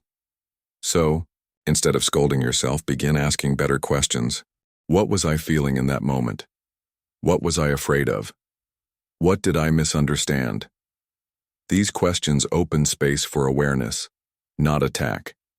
And awareness allows growth. Criticism without awareness is noise. Awareness without shame becomes power. This approach doesn't mean you ignore faults. It means you observe them with maturity. If you spoke unkindly, acknowledge it. If you wasted time, admit it. But stop turning every slip into a story about your character. You are not your worst moment. You are not the version of yourself that showed up under stress. You are the one reflecting now, the one who seeks clarity, integrity, and rest. That person is not weak. That person is becoming wise. Another Stoic principle that helps disarm the inner tyrant is the understanding of nature. Marcus wrote that human beings are meant to make mistakes, that no one is exempt from moments of weakness.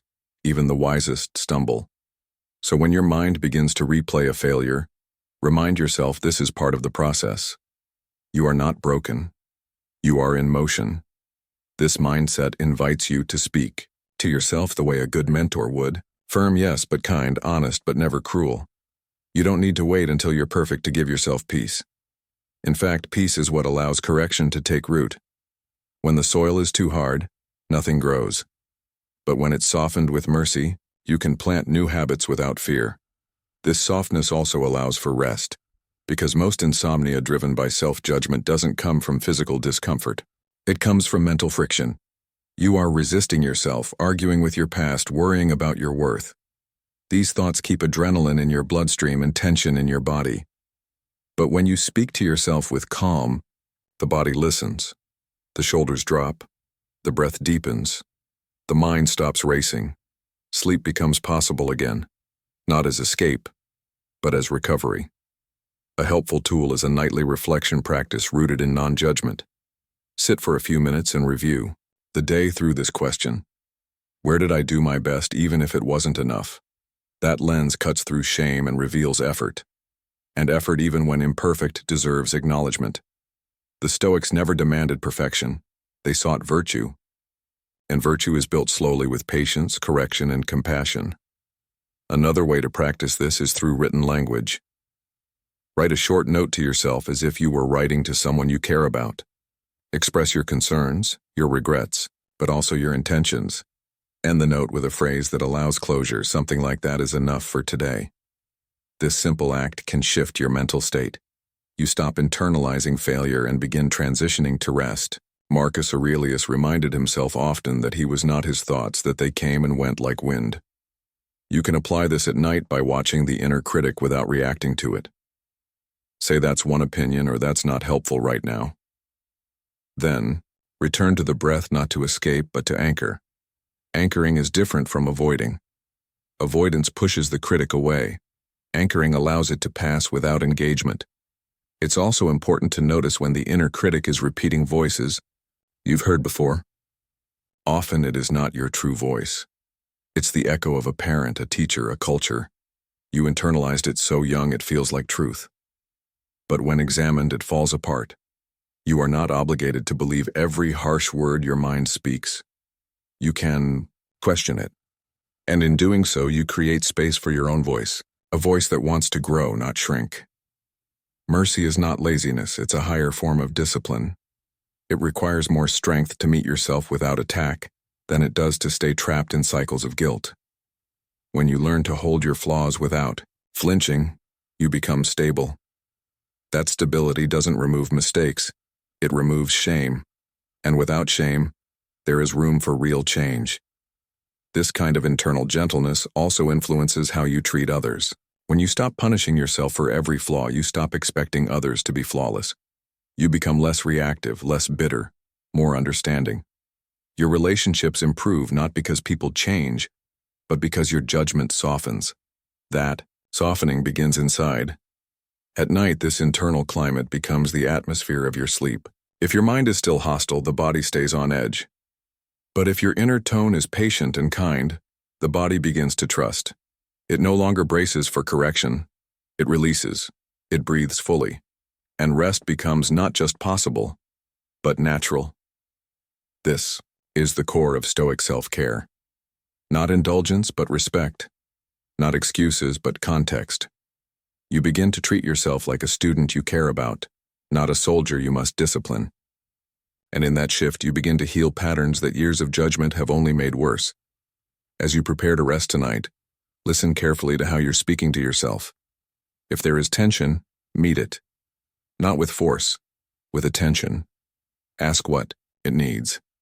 Maybe it needs to be heard. Maybe it needs reassurance. Maybe it needs to be told that the day is done and no more performance is required. Let that be your final task. Not correcting, not proving, not reviewing, but extending the same mercy to yourself that you would give someone you love. Not because you earned it, but because that mercy makes you more capable of becoming who you truly are. Now take a breath. You are not a problem to fix. You are a person in progress. And for tonight, that is more than enough. Once harshness gives way to mercy, and the voice within no longer wounds, but begins to guide, something powerful begins to stir in the background. Your inner landscape shifts. And what happens next in that stillness is not random. It's shaped by what you've allowed your mind to hold last. In the moments between wakefulness and sleep, the subconscious begins to open. It does not argue. It does not filter. It simply absorbs. What you feed it in those final moments can either deepen your unrest or become a quiet architect of strength and clarity. This is where the Stoics offered something rarely talked about. Preparing the subconscious not just to rest but to grow. The thoughts you choose to focus on before sleep can become the seeds of how you act the next day. Not through magic, but through alignment. Your character repeated in quiet images becomes your reality. Not instantly, but consistently.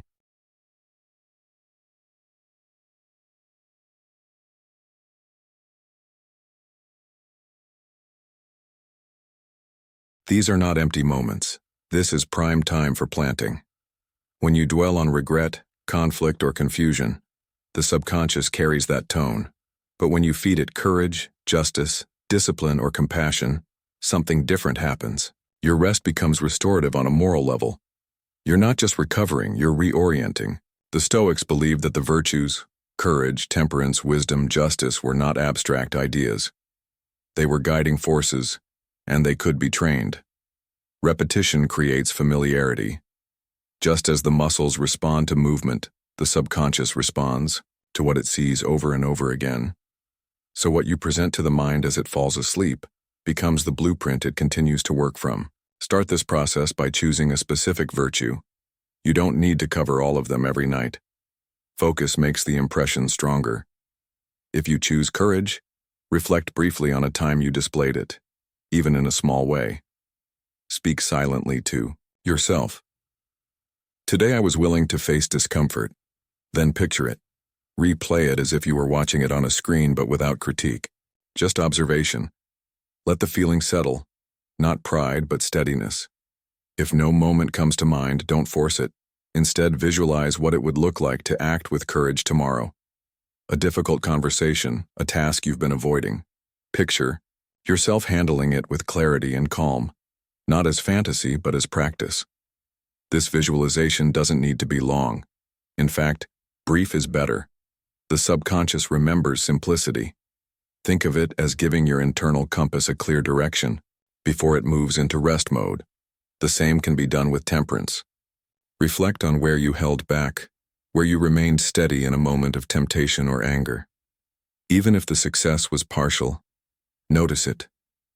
Give your mind a glimpse of what that looked and felt like. You are training the mind to notice virtue, not just problems. This makes it more likely that tomorrow, when similar situations arise, your subconscious will recognize them. The moral memory has been warmed up. The cues are familiar. And in that familiarity, action becomes smoother. The Stoics didn't leave this to chance. They rehearsed the kind of people they wanted to become. Not in theory, but through conscious repetition. And night was the best time to do it, because that's when the critical mind was quiet enough to listen. Another effective method is the use of a simple phrase. Marcus Aurelius would write statements like, "Waste no more time arguing what a good man should be. Be one." You can adapt this idea before bed. Choose a phrase that represents the virtue you're focusing on. For example, justice is not opinion, it's action. Or discipline is choosing what matters over what's easy. Repeat it slowly, gently. Let it echo without effort. This is not a chant, it's a message sent to the part of you that shapes behavior without noise. With repetition, this phrase begins to surface during the day, not as a forced mantra, but as a quiet reminder. The mind remembers what is emotionally marked. So when you attach feeling to the virtues you rehearse, you increase their impact. Think about how it felt to be brave, to stay calm, to act with fairness when it was hard. Even a slight emotional tone deepens the memory. This is how the subconscious decides what to prioritize, what it feels. It keeps. You can also use a nightly journal for this. Not a long entry, just a short line.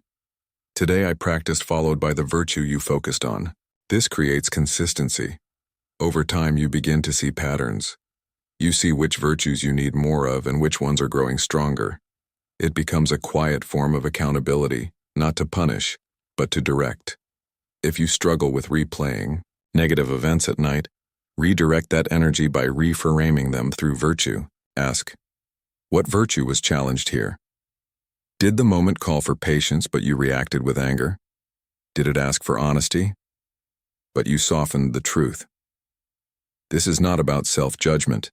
This is reflection. You are turning mistakes into curriculum. Your subconscious won't retain guilt, but it will retain clarity. Feed it that clarity before bed. This practice also helps soften self-identity.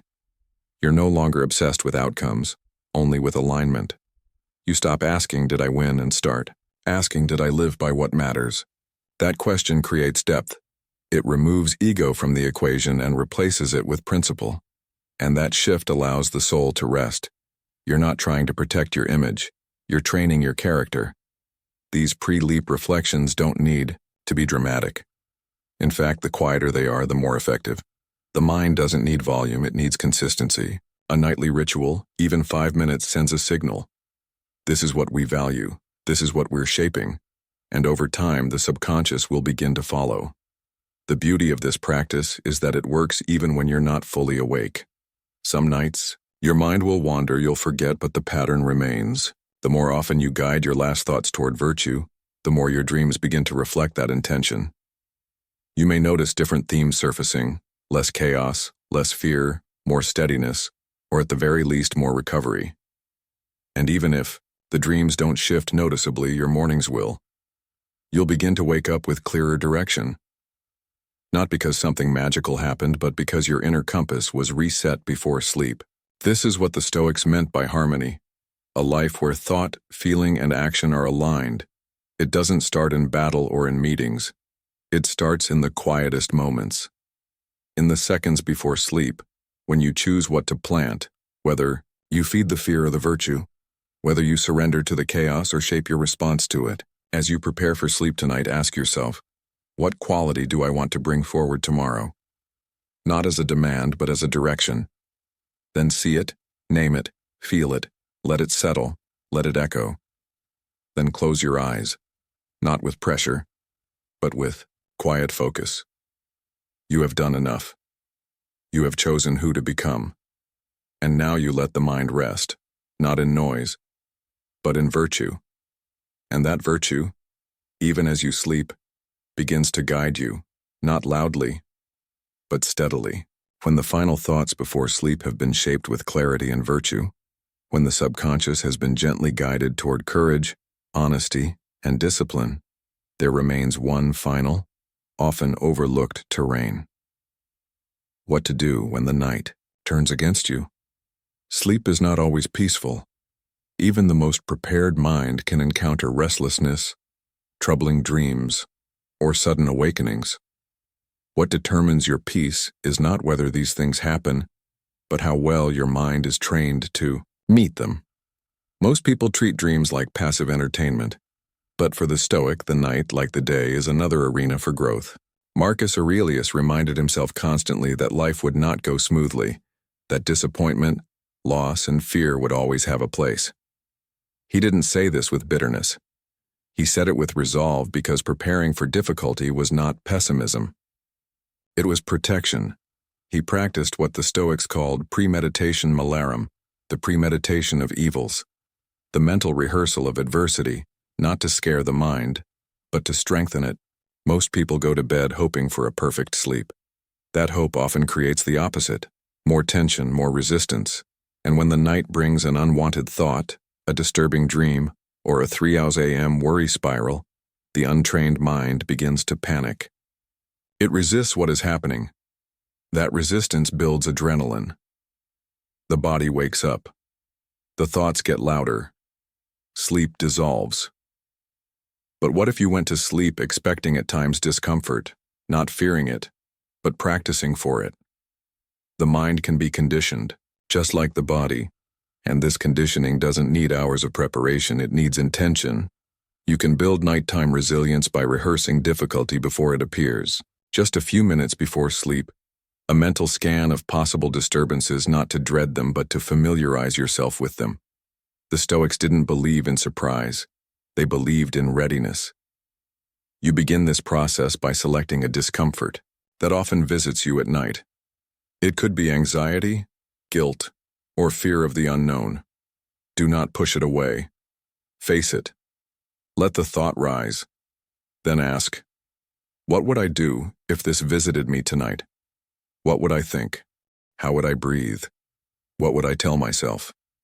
You are walking through the fear, not being controlled by it. This is rehearsal, not in panic, but in calm. The brain responds to this type of exercise. When a scenario is imagined repeatedly in a state of control, the nervous system rewires. The same fear that once triggered chaos now meets familiarity. Your brain says, we've been here before. We have a path. That path creates a new pattern, less tension, more stillness. Even if the discomfort still comes, it no longer startles. And without that surprise, it loses power. This practice also changes how you view waking up at night. Most people see it as failure, a disruption. But the Stoic sees it as another training ground. Waking at 2 a.m. with a racing mind becomes an opportunity to return to composure. You are not being tested. You are being reminded that even in half sleep you can apply the same calm you practiced in the day. You are not helpless in the dark. You are not lost just because you're tired. You're simply in a different room with the same tools. Even nightmares can be reframed this way. The Stoics didn't try to avoid fear. They studied it. They stepped into it during waking hours so it wouldn't control them when they were vulnerable. If a dark dream visits you, reflect on it not as something trying to hurt you, but something trying to show you where you still carry fear. Ask, what emotion did that dream expose? Was it loss, shame, weakness? Let it teach you.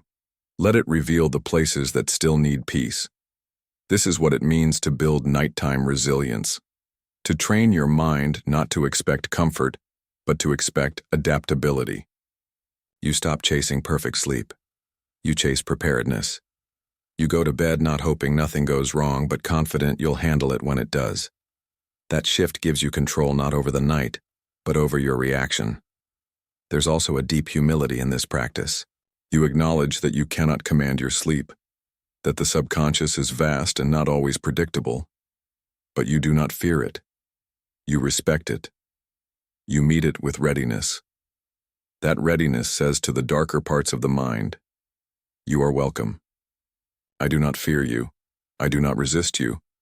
I am prepared to listen, to breathe, and to return to stillness." To make this practical, develop a short nightly mental exercise. Close your eyes and say quietly to yourself, "If I wake tonight, I will breathe. I will not judge. I will observe and return." This sentence becomes a kind of anchor. You're not bracing for suffering. You're rehearsing calm. You can add short visualizations too. Picture yourself waking in the dark, sitting calmly, breathing, then lying back down. The body begins to understand this as a routine, not a threat. This also helps dissolve the fear of lost sleep. Many people stay anxious at night, not because they're awake, but because they're worried about what that wakefulness will cost them. What if I'm exhausted tomorrow? What if I can't function? These thoughts are more damaging than the wakefulness itself. But when you have trained for the possibility, they hold less power. You tell yourself, "I've prepared for this. I can function with less sleep. I've done it before. I'll do it again." This mindset shifts you from victim to participant. You're not being carried by the night. You're engaging with it. You're shaping your role inside it. You're not avoiding discomfort. You're dancing with it. And in that dance, fear shrinks. You stop exaggerating the impact of imperfection. You stop catastrophizing lost hours. You stop needing sleep to go a certain way in order to feel whole.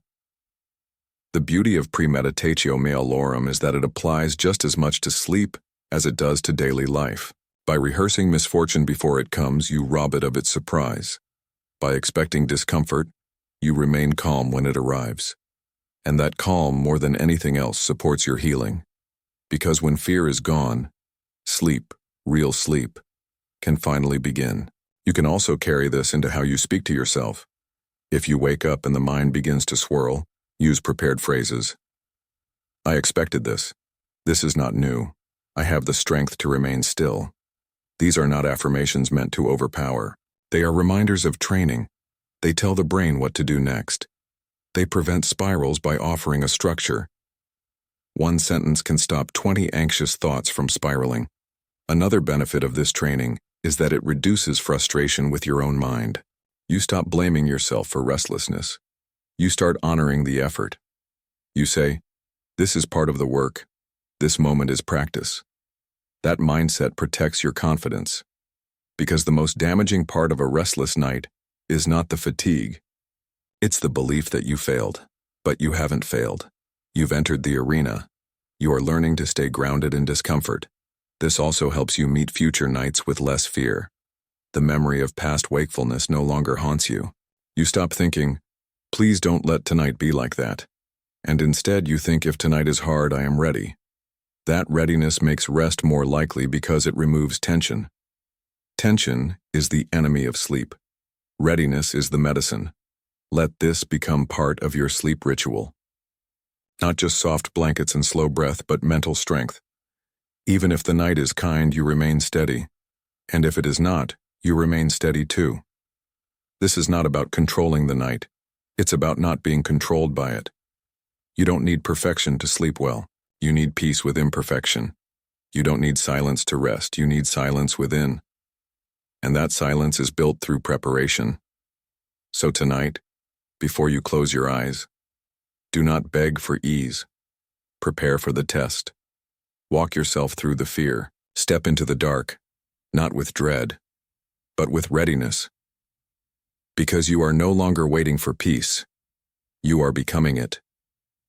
Even after training the mind to meet discomfort with calm, even after turning wakefulness into practice and nighttime into preparation, there is still a deeper edge that remains, the space where control no longer reaches. It is the edge of awareness, the place where thought dissolves and you no longer know where you are, who you are, or how long you've been gone. This moment arrives every night silently, and most people cross it without ever looking at it directly. But the Stoics looked, they faced it, they welcomed it. Because to them, sleep wasn't just rest. It was rehearsal. It was a way to make peace with the one certainty none of us can outrun. Sleep and death were deeply linked in Stoic thought, not in a grim or dark way, but in a clarifying one. The daily act of lying down, releasing control, surrendering thought, and trusting the body to drift into stillness was more than routine. It was spiritual training. Every night you fall asleep. You practice the art of letting go, of saying, I don't need to finish everything. I don't need to know what comes next. I allow myself to leave without fear. Marcus Aurelius often reminded himself that each day could be his last, not to depress himself, but to sharpen his awareness, to remind his soul to live fully and detach gently. This wasn't about obsessing over death. It was about removing its sting. If you can practice its shape each night, you no longer fear its arrival. You recognize the rhythm. You've rehearsed the posture. You've already let go over and over without struggle. When you begin seeing sleep this way, something inside you shifts. You stop fighting to stay in control. You stop needing to know how long it will take to drift off or what dreams will come. You lie down with the knowledge that you may not return. And in that honesty, peace becomes real. Not the peace that comes from comfort, but the peace that comes from surrender. This way of sleeping changes how you relate to time. You no longer treat the end of the day as a deadline or a problem to solve. You see it as a conclusion, a sacred one, a line drawn not out of fatigue but out of understanding, that nothing more is owed from you tonight, that if you don't wake, you ended well. And ending well is the true measure of peace. You take stock of the day not just in tasks, but in presence. Did you love with clarity? Did you speak with truth? Did you honor your body, your values, your relationships? If so, you have earned your rest. If not, you name the gap and release the judgment. Because sleep is not a courtroom, it's a temple. The practice becomes powerful when you no longer require certainty to find calm. Sleep is uncertain. It always was. You release your grip on consciousness. You leave the known, and yet you do it every night. With enough practice, this surrender becomes not frightening but natural. You remember that your deepest rest comes from giving up, not fighting harder. This reframing also changes your relationship with the body. In death, the body remains still. In sleep, it rehearses that stillness. But when the mind is calm, that stillness isn't disturbing. It's sacred. You lie down not in fear of absence, but in celebration of the day's completeness. The hands are no longer needed. The voice is no longer needed. Thought dissolves. Only awareness remains just for a moment before even that lets go. This is not something to fear. It's something to practice. Each time you surrender with grace, you prepare yourself not only for a better night, but for a fuller life. Because the fear of death doesn't just haunt the final moment, it colors everything we do. It makes us rush. It makes us grasp. But when you meet it each night without panic, it begins to fade. The grip loosens. You begin to live lighter, not careless but less afraid. The Stoics were not obsessed with dying. They were devoted to living in alignment with truth. And the truth is, each day ends, each life ends. But that doesn't make the experience tragic, it makes it urgent. It gives weight to your choices. It makes the act of sleeping not a pause, but a ritual. One that says, I've done what I could. I've faced what I must. I've let go of what I cannot hold. And now I enter the unknown with peace. That unknown is not empty. It is spacious. It is the same space from which your best ideas arise. The place where healing begins. The place where memory reorganizes and emotions soften. Sleep like death is not an ending. It is a return to stillness, to silence, to something beyond language. To embrace this idea fully, develop a practice of gentle detachment as you prepare for bed. Reflect briefly. If this is my last night, how do I want to meet it? Not with panic, not with perfection, just with presence. Let that thought strip away the need for more. Let it soften the tension around what you didn't finish. And then breathe. Say silently to yourself, if I wake, I begin again. If I don't, I've already arrived. This is not a final statement. It's a doorway into peace. It frees you from needing to achieve rest. It returns you to your essence. Not your role, not your image, not your fears. Just presence, resting in nothingness. With repetition, this mindset rewires your relationship with sleep. You stop seeing it as a problem to solve. You stop clinging to dreams as escapes or measuring your rest by how fast it comes. You see it as practice, as preparation, as reverence. And this reverence transforms your nights.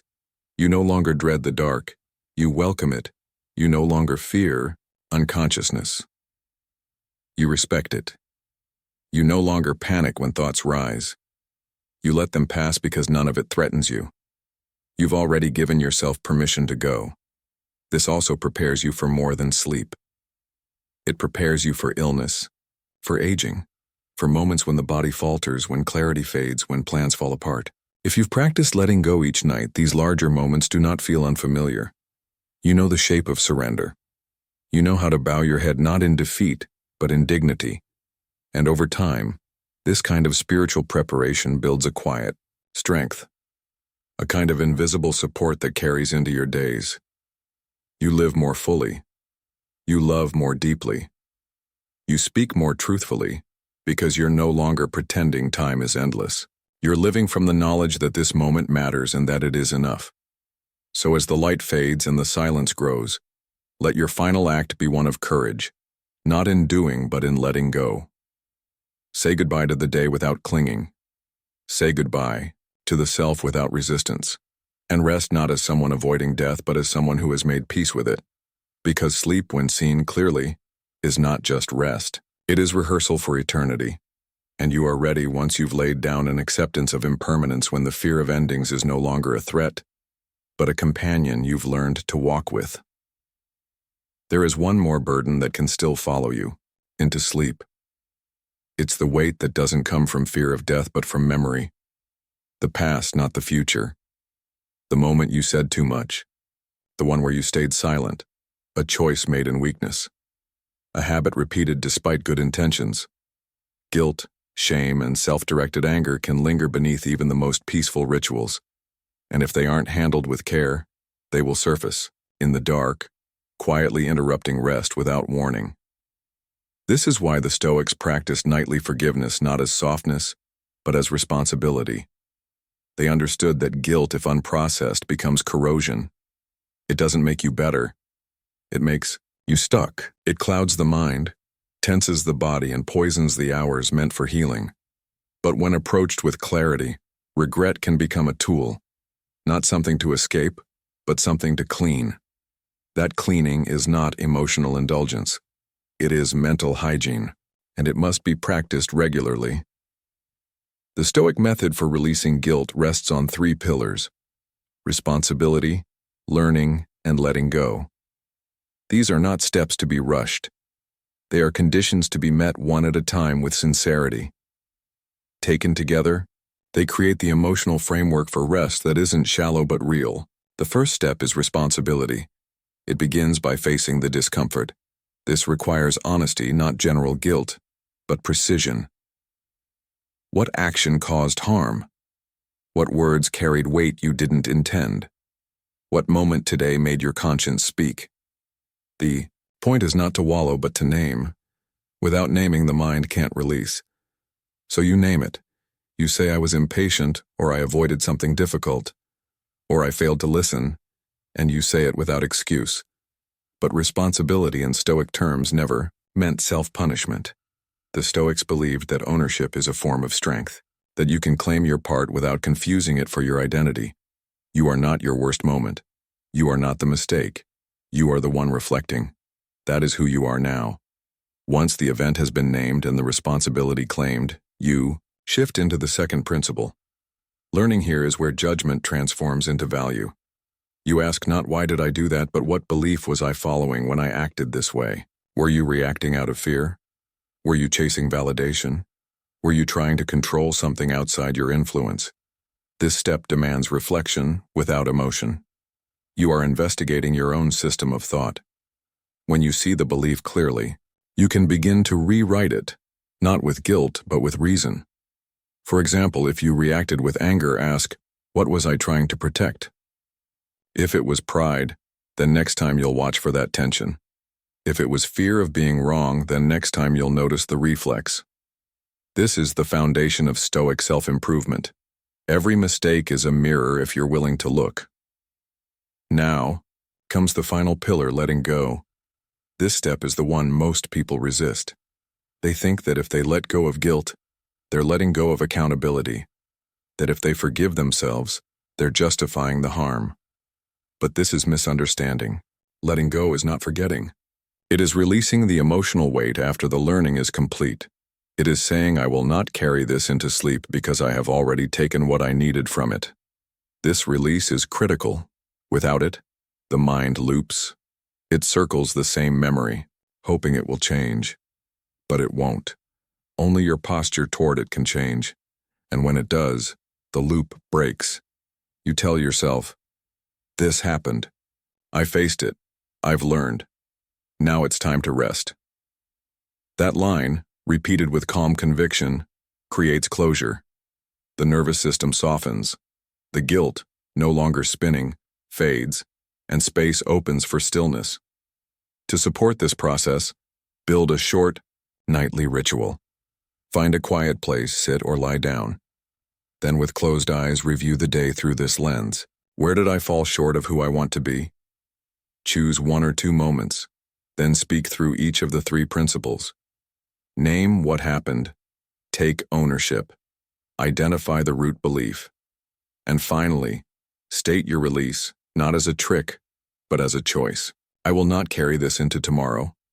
Over time, this process becomes faster, not because it's less sincere, but because the mind becomes trained. It learns to move through these steps automatically. You stop avoiding your flaws because you know how to meet them. You stop fearing reflection because you've built a method that brings clarity, not shame, and that clarity leads to peace.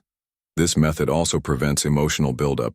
When you release guilt each night, it doesn't accumulate. You don't reach a breaking point. You don't explode over minor triggers. You remain even. You become more responsive and less reactive. This isn't just for you. It helps your relationships. You begin to approach others with the same mercy you've practiced with yourself. You stop holding grudges. You stop needing apologies before you forgive because you know how powerful it is to be released from a burden. Even the body benefits. Guilt held in the mind lives in the body as tension, clenched jaws, tight shoulders, shallow breath. But when guilt is addressed, not avoided, the body receives the message we are safe. The breath slows, muscles relax, the stress hormones drop. This is not theory, it's physiology. Forgiveness is a biological act. This practice also changes your view of discipline. Most people think discipline means pushing harder, but real discipline includes rest. Reflect, but to recover. This creates a powerful new baseline. You go to bed clean, not in denial, but in resolution. You have faced what needed facing, and now you are free. Not because the past is erased, but because it has been processed. And when something is processed, it no longer owns you. Your dreams also respond to this shift. You stop rehearsing shame. You stop reliving conflict. You stop waking with that dull ache of unspoken regret.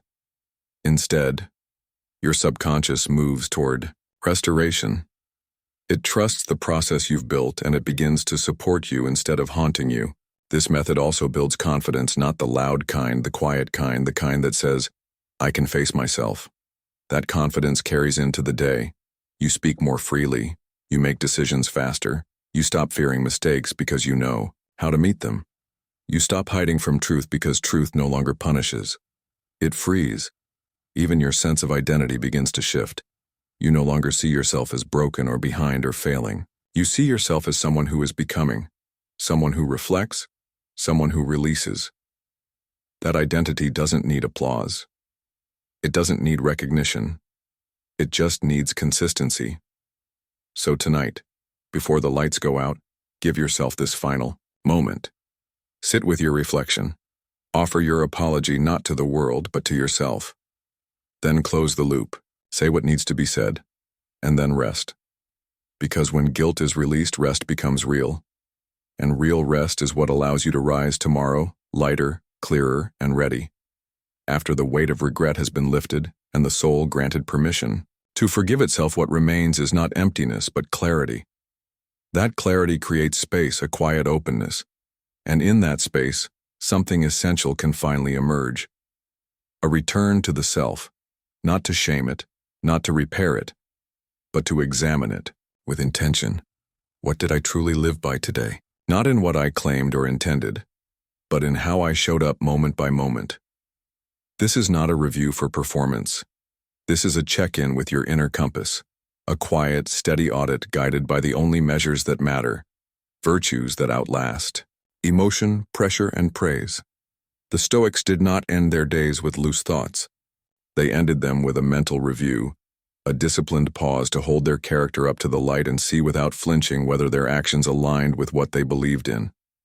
Not for punishment, not for pride, but for correction, for clarity, for growth. This nightly inventory was their anchor.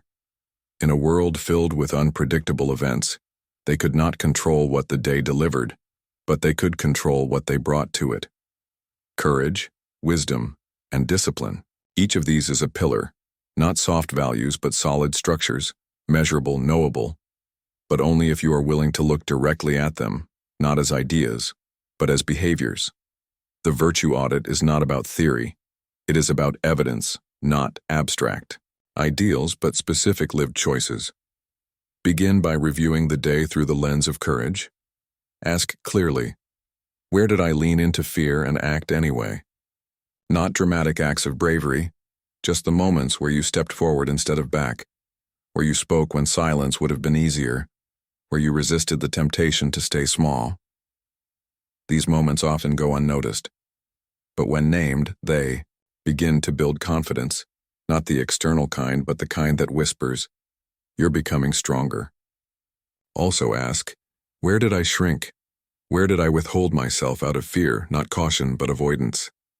This is not about shame. It's about pattern recognition. When you spot fear's hiding place, you rob it of secrecy. The point is not to relive discomfort. The point is to say, next time I'll notice sooner. I'll stay present longer. I'll speak more clearly. That awareness is how courage is trained. Repetition of small exposures, one honest review at a time, then shift the lens to wisdom. This is harder to see because wisdom doesn't shout. It shows up in restraint, in listening, in not reacting too fast. Ask, where did I act with clarity instead of impulse? Where did I choose a long-term value over short-term emotion? Wisdom is not knowledge. It's the application of principle in real moments. It's pausing before judgment. It's adjusting when new information arrives. And it's knowing when to step back, not just when to push forward. Wisdom also means knowing what is outside your control and releasing it. So reflect honestly. Where did I try to control what was never mine to begin with? A person's opinion, a result, a response. And did that effort create peace or tension? The Stoic mind learns by watching these patterns, and the more you track them, the less they repeat. This is not punishment. This is progress. From there, move to discipline. Ask, where did I act according to what I said I would do even when I didn't feel like it? Where did I follow through despite inconvenience or delay? Discipline is not about punishment or rigidity. It's about honoring commitment, keeping your own word. This builds trust, not with others first, but with yourself. You begin to believe that you can rely on your own follow-through, but also ask, where did I negotiate too much with my own excuses? Not in judgment, just awareness. Did I give in to distraction that didn't nourish me? Did I make decisions based on mood instead of intention? Each of these reflections is data. When viewed without drama, that data becomes direction. You start to course correct in real time, not just in hindsight. A proper virtue audit also involves measuring the tone of your interactions. Ask, was I fair in how I treated others? Not just kind, but just. Did I let someone speak without interruption? Did I check my assumptions before reacting? These are signs of inner balance, and inner balance is what virtue ultimately produces. Not control over others, but stability within the self. The key to this practice is consistency. You do not need a new standard every night. You return to the same virtues again and again because repetition creates strength. Even when the answers are uncomfortable, the act of asking builds depth. You are teaching your mind to review without spiraling, to reflect without collapsing into guilt, to seek truth over image. Some nights you'll find that you did not live up to your standards. That's expected. The audit is not a celebration of perfection. It is a celebration of honesty. You are not rewarded for being flawless. You are rewarded for being willing to look, to learn, and to adjust. This review also prevents moral drift. The world does not often reward virtue in the short term. It rewards speed, appearance, convenience. Without conscious review, you slowly bend. You begin to measure success by reaction, not integrity. But when you reflect every night through the same lens, you remain centered. You know who you are becoming. You are less likely to be shaken by praise or blame. You can support this practice by writing a short log, just 3 sentences. 1 for courage, 1 for wisdom, 1 for discipline. Not stories, not analysis, just a brief record. With time, patterns appear. You notice your cycles. You learn what strengthens you. You also become gentler with yourself. Not because you're less responsible, but because you understand your nature more deeply. The goal is not to finish each night feeling victorious. The goal is to finish grounded, not wondering how others saw you, but knowing how you saw yourself. This clarity improves your choices. It quiets your fears and it brings rest. Not because everything is resolved, but because your direction is known. If your mind resists this review, if it says it's too tired or that it doesn't matter, that is the exact moment when the review matters most. The unexamined day becomes the repeated mistake. But the examined day, even when painful, becomes wisdom. And wisdom is the only real guide worth following. This nightly audit is not a list of rules. It is a returning to yourself, to your values, to what remains when everything else fades. The world may judge success by numbers, but the Stoic measures success by character. And character is built one review at a time. So as you lie in bed tonight, ask without fear, was I brave today? Did I think clearly? Did I act with intention? Let your answers come. Let them be incomplete. Let them be honest. Then sleep. Not as someone avoiding reflection, but as someone who has done the work. Because that work is what makes rest real. And that rest is what prepares you for tomorrow with sharper eyes, a steadier step, and a cleaner heart. Once you've examined your actions through the lens of courage, wisdom, and discipline, when your conscience is clear and your character affirmed or corrected, there is one more attachment that must be addressed before true rest can begin. It is not emotional. It is not moral. It is physical. It is the subtle grip of comfort, the quiet dependency on external conditions to determine whether you feel safe, peaceful, or capable of rest. And while it may seem harmless, this dependency has deep roots. The Stoics warned against it often. They knew that if your peace depends on your environment, you are not yet free. This attachment shows up in small ways: a bed too firm, a room too warm, a strange pillow, a background noise, a delay in routine. These minor inconveniences become major distractions when comfort is mistaken for necessity. But comfort is a luxury, not a foundation. When treated as a requirement, it begins to erode resilience. You start to believe that you need a certain setup to feel okay. You begin to wait for conditions to be ideal. And the moment they aren't, you suffer, not because the situation is truly unbearable, but because your expectation has been violated. The Stoics saw this trap clearly. They trained themselves not only in mental toughness, but in physical neutrality. Epictetus, born a slave, slept in harsh places. He did not seek out pain, but he refused to believe that lack of comfort was suffering. Marcus Aurelius, despite his status as emperor, often reminded himself that a soft bed was not a right. If he could sleep on the ground, he remained strong. And if he could not, he had become weak. This was not asceticism for its own sake, it was clarity. It was the understanding that freedom begins when your peace is no longer held hostage by conditions. If you can sleep in discomfort with the same calm as in luxury, you have begun to master your inner world. And once that mastery is yours, Nothing external can take it away. To begin building this kind of detachment, you first examine your beliefs around comfort. Ask yourself, what do I believe I need in order to sleep? Be honest. Is it a specific mattress, a sound machine, absolute silence, a fan blowing at the right angle? These habits may not be wrong, but they reveal dependency. The question is not whether they work. The question is, do they own you? Non-attachment does not mean rejecting all comfort. It means not requiring it. It means that if those things are taken away, your peace remains. You sleep anyway. You let go anyway. You do not create tension around discomfort because you have trained yourself to live above it. The practice starts small. You can condition the body to release tension regardless of the surface beneath it. Focus on breath instead of bedding. Focus on acceptance instead of resistance. When you feel discomfort, don't flinch. Observe it. Breathe through it. Say silently, "This does not control me." Over time, the body learns. It realizes that safety is not found in the arrangement of pillows, but in the attitude of the mind. Travel is one of the best teachers of this principle. Sleeping in unfamiliar places reveals just how tied we are to routine. The Stoic uses these moments as practice. You're not hoping for comfort. You're hoping for an opportunity to detach. If the room is loud, you breathe slower. If the bed is strange, you release more deeply. You stop negotiating with conditions. You begin to respond to them with neutrality. This neutrality is not numbness. It's maturity.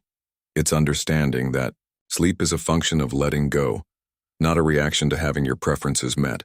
The more you associate rest with inner stillness rather than outer perfection, the more consistent your sleep becomes. Even the emotional response to discomfort begins to fade. Instead of frustration, you feel calm. Instead of complaint, you feel gratitude for the chance to practice strength. This turns every environment into a dojo.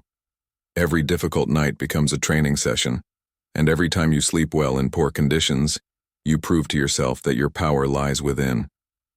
This mindset also helps with the unpredictability of life, because whether you sleep in a quiet room or in a noisy hospital, in your bed or on someone else's floor, your ability to rest will be shaped not by where you are, but by how well you've trained your mind to adapt. This is the meaning of the phrase, "Sleep like a slave or a king." You sleep well in both, not because the conditions are the same, but because your standard for peace is internal. You have built a state of readiness. You no longer beg for comfort. You use what is available. And if nothing is available, you use breath, stillness, and acceptance. Training in non-attachment also shifts your language. You stop saying "I can't sleep unless," and you start saying "I sleep best when I can rest anytime, anywhere." This change of phrasing matters. It breaks the mental link between need and sleep. It teaches your subconscious that peace is a choice, not a condition. You can apply this principle in small, deliberate ways. Once in a while, sleep without adjusting your pillow. Let your mind adjust instead. Occasionally turn off your sound machine. Let silence become your companion. If the room is too warm, observe the sensation, don't react. Let your body learn how to remain calm under less than perfect circumstances. This also helps in times of stress because often when you are emotionally unsettled, your sleep setup becomes a distraction. You start adjusting things outside yourself, hoping they will fix what is happening inside. But they won't. Only inner stillness does that. And that stillness is trained when you stop reaching for more. Another benefit is gratitude. When you stop needing comfort, you start appreciating it. The soft blanket becomes a gift, not a crutch. The quiet room becomes a bonus, not a demand. And this gratitude makes sleep sweeter, not more dependent. It creates joy without attachment. Even your view of your own body changes. You stop seeing it as fragile. You stop feeding the belief that every disturbance is a threat. You begin to trust that your system can regulate itself. You begin to understand that rest is natural, not something that must be engineered to perfection, but something that happens when the mind steps back. This principle even extends beyond sleep. In life, you stop reacting to inconvenience. You stop believing that a small discomfort has the power to ruin your peace, because you have trained yourself in the night to respond with stillness. And that stillness doesn't vanish when the sun rises. It becomes part of your rhythm. So tonight, let your bed be simple. Let your body lie wherever it must. Let the room be what it is. Stop fixing, stop adjusting, stop chasing comfort like it owes you rest. Instead, meet whatever the night brings with calm. Breathe. Let the surface be firm, let the air be warm, let the sounds come. None of it is more powerful than your mind. Say silently, I sleep in stillness, not in comfort. Say, nothing external is needed for my peace. Say, tonight I sleep like a king or a slave. It makes no difference. And then rest. Not because everything is perfect, but because you are finally free after training the body and mind to release their grip on external comfort. After proving to yourself that rest is not earned through softness but through surrender, what remains to be faced is the hour itself, that fragile time between darkness and dawn when the world feels still, but the mind begins to stir again. It might be 2 a.m. or 3 a.m., but the moment is familiar. You wake, the room is quiet. Time seems to have paused and a voice rises. Why now? The temptation is to panic, to fill the silence, to measure how many hours are left, to label this moment a problem. But it isn't. This is the sacred stillness the Stoics knew well. The quiet hour where the noise of the world is gone, and all that remains is your inner response. It is not a punishment. It is a visit. And whether or not you fall back to sleep quickly, the quality of your wakefulness matters. You are not helpless in these moments. You are not broken because you woke. You are simply invited again to practice awareness, to return to presence, to learn the deepest form of rest, which has nothing to do with unconsciousness and everything to do with acceptance. The body waking at this hour is not always a sign of imbalance. It may be processing, adjusting, healing. What makes the hour feel unbearable is not the waking itself, but the mental reaction to it. When your first thought is frustration, the nervous system tightens, the breath shortens, sleep drifts further away. But when your first response is stillness, everything changes. Begin by reframing the moment. This is not the middle of the night. This is the beginning of a pause. Not a mistake in your sleep, but a natural variation. A chance to practice the exact thing you've been working on all along. Calm in uncertainty, stillness in discomfort, grace in the unknown. When you wake, start with observation. Notice what your mind does automatically. Is it checking the clock? Is it measuring how many hours are left? Is it jumping to conclusions about how tired you'll be? This is the moment where Stoic training becomes real. You say, I see what the mind is doing and I do not have to follow. Return to the breath not as a tool to force sleep, but as a place to rest in the meantime. Slow, steady, present. Feel the inhale. Count it if it helps. Feel the exhale. Let it lengthen without pressure. The breath is your anchor, not to sleep, but to the now. If the body is meant to sleep again, it will. Your job is only to remain still in spirit. This practice teaches something deeper than sleep hygiene. It teaches emotional detachment from time.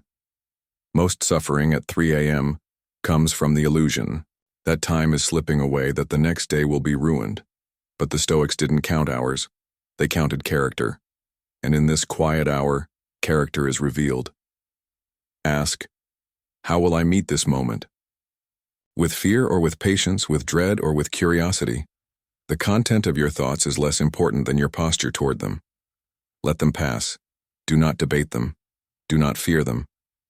Observe and return to quiet. If the mind continues to stir, redirect it gently.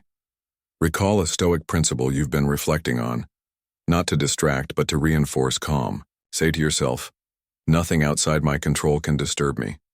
Repeat it slowly. Let it become the rhythm that replaces the racing thoughts. You can also use this hour to reconnect with your values. Instead of running from the mind, listen to it with kindness. What is it worried about? What is it trying to protect?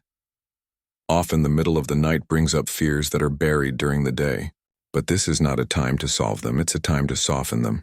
Say silently, this is not the hour for fixing, this is the hour for allowing. That mindset removes pressure. And when pressure is gone, the nervous system settles. You're not demanding rest, you're offering space for it to return.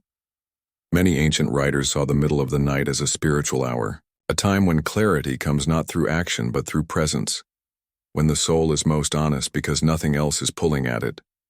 If you can meet this hour without panic, you will learn something about yourself that no book or routine can teach. You will learn how to sit quietly in the dark and still feel whole. Even if sleep doesn't return right away, you have not lost the night. Rest is not all or nothing. Stillness is healing. Calm is restoration. The Stoics understood this, long before studies confirmed it. The body can be horizontal and still benefit as long as the mind is not fighting.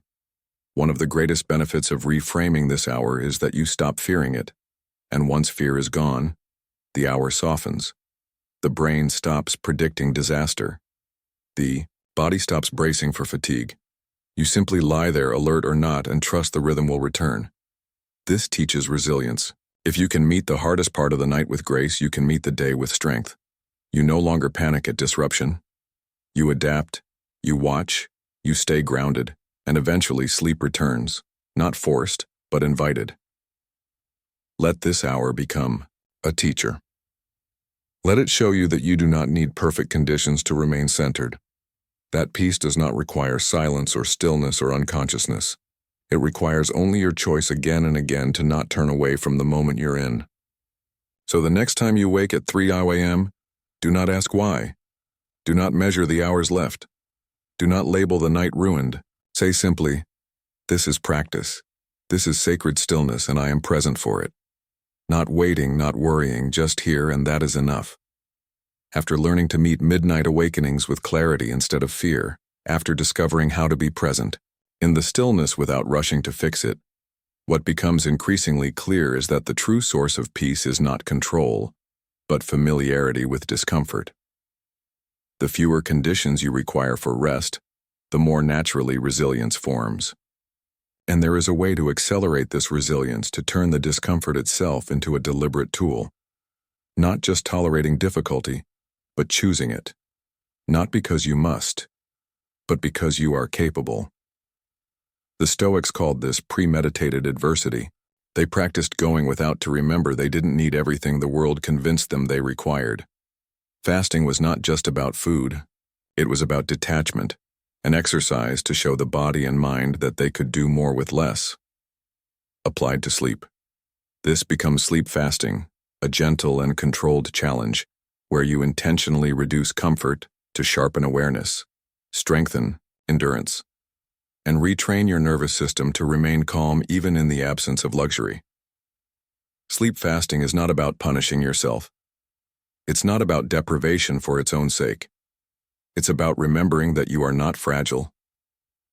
It's about building a quiet confidence that your rest is earned from within, not handed to you by external softness.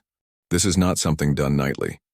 It's a practice done occasionally and thoughtfully to keep your mind from becoming too attached to comfort and your body too reactive to minor disruptions. Start small. The idea is to subtract one element of comfort, not everything. For example, remove one pillow or turn off the fan or sleep without a heavy blanket. Maybe lower the room temperature slightly. The goal is to create a controlled discomfort, not to make yourself suffer. This is not about creating insomnia. It's about building capacity. You are learning to breathe, rest, and remain composed in a setting that isn't ideal, and discovering it's still enough. The practice begins long before sleep. It begins with the decision to step out of routine. You prepare your mind by saying, "Tonight is not for indulgence. Tonight is for strength." That phrase reorients your expectation. You're no longer going to bed hoping for maximum ease. You're going to bed to train.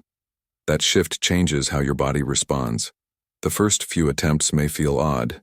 Your mind may complain. You may notice everything: creases in the sheet, the absence of warmth, unfamiliar textures. This is the point, not to overwhelm you, but to observe what arises when your preferences aren't met. Are you angry, restless, distracted? This feedback is valuable. It shows where your attachments still have power. Once in bed, the focus shifts to observation. You don't try to fall asleep immediately. You become curious about how the body responds. Watch your thoughts without following them. Watch the sensations without judging them. Say silently, "This is only temporary." Let the breath become your main comfort. Use it to soften the tension. This is not performance, this is exposure therapy for the comfort-addicted mind. By practicing this regularly, you begin to reshape your relationship with rest. You stop depending on conditions to feel safe. Your nervous system becomes more flexible.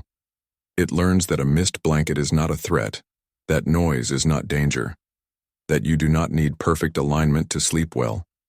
Over time, this brings a deep sense of freedom, because if you can rest anywhere, you are free everywhere. There are also deeper psychological benefits. Many people walk through life overregulated by routine. Any deviation causes distress, but sleep fasting reminds you that discomfort is not suffering.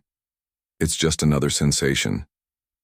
When you learn to rest through it, you stop fearing it. And when you stop fearing discomfort, you stop fearing so much of life. Another benefit is appreciation. After a night of reduced comfort, your usual setup feels different. Not taken for granted, not required, just appreciated. And appreciation increases pleasure without increasing dependency. That balance is rare. It allows you to enjoy things deeply while remaining unpossessed by them. Sleep fasting also translates into everyday resilience. Because if you can sleep on a firm mat, you won't panic when a hotel mattress isn't perfect. If you can fall asleep without your usual tools, you won't break down during travel or disruption. You become less reactive, more adaptable, and adaptability is what keeps the mind strong and the emotions steady. To deepen the practice, combine it with gratitude.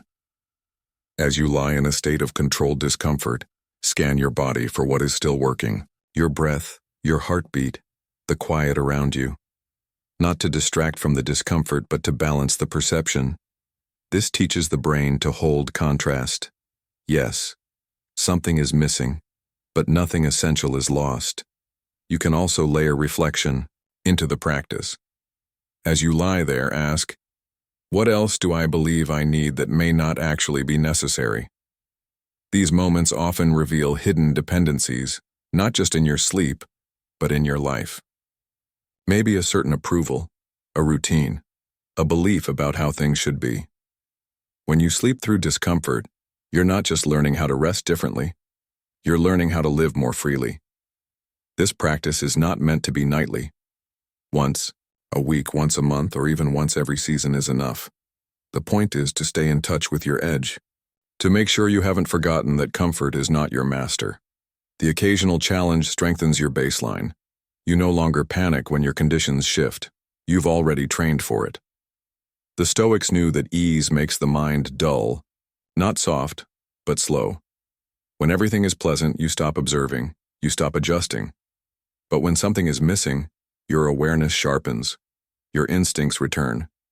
This makes you more present, not just in sleep, but in waking life.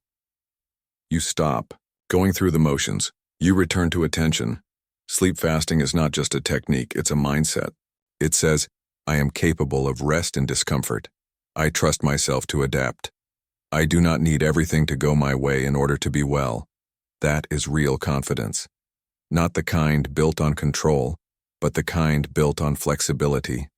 Over time, the practice becomes more than a physical exercise.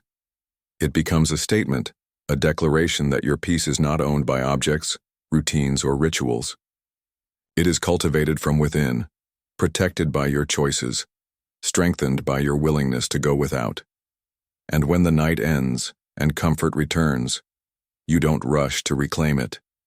You greet it with balance, grateful but not dependent, enjoying it, but no longer needing it to feel whole. So tonight, skip the extra layer. Remove the cushion, sleep slightly colder or slightly harder. Let the body feel it. Let the mind meet it. Say, this is my practice. And rest not because the bed is perfect, but because you are free to rest anywhere. You've just completed a journey that wasn't about sleep alone. It was about building the kind of mind that can rest anywhere under any condition at any hour. Across these 4 hours, we didn't just prepare the body for rest. We prepared the soul for resilience. You learned how to untangle emotion with self-inquiry, face fear through negative visualization, detach from tomorrow, and even treat sleep as a rehearsal for death, not with dread but with dignity. You practiced forgiveness before drifting off, evaluated your character through virtue, and detached from comfort itself. You learned to welcome the stillness of 3 a.m. and even chose occasional discomfort to build strength in the quietest. Wait, not one trick, but an entire philosophy of rest rooted in stillness, clarity, and courage. Because this isn't just about sleeping better, it's about waking stronger. Now it's your turn to reflect. In the comments below, write, "I rest like a Stoic." Let it be your declaration, your anchor, your reminder that peace is built, not found. If this meditation series helped guide your night or reshape the way you view rest, don't forget to subscribe to the channel. New videos like this are on the way to strengthen your mind, sharpen your discipline, and deepen your sense of inner peace. Until next time, rest well, live wisely, and rise ready. Imagine being able to stay calm and collected in the middle of a traffic jam, facing a difficult conversation with your boss, or even dealing with a personal crisis. This is the power of Stoicism, an ancient philosophy that has helped people for centuries to live happier and more fulfilling lives. Stoicism teaches us that the only thing we can truly control is our own thoughts and actions. Everything else, from the weather to the economy to the behavior of others, is outside of our control.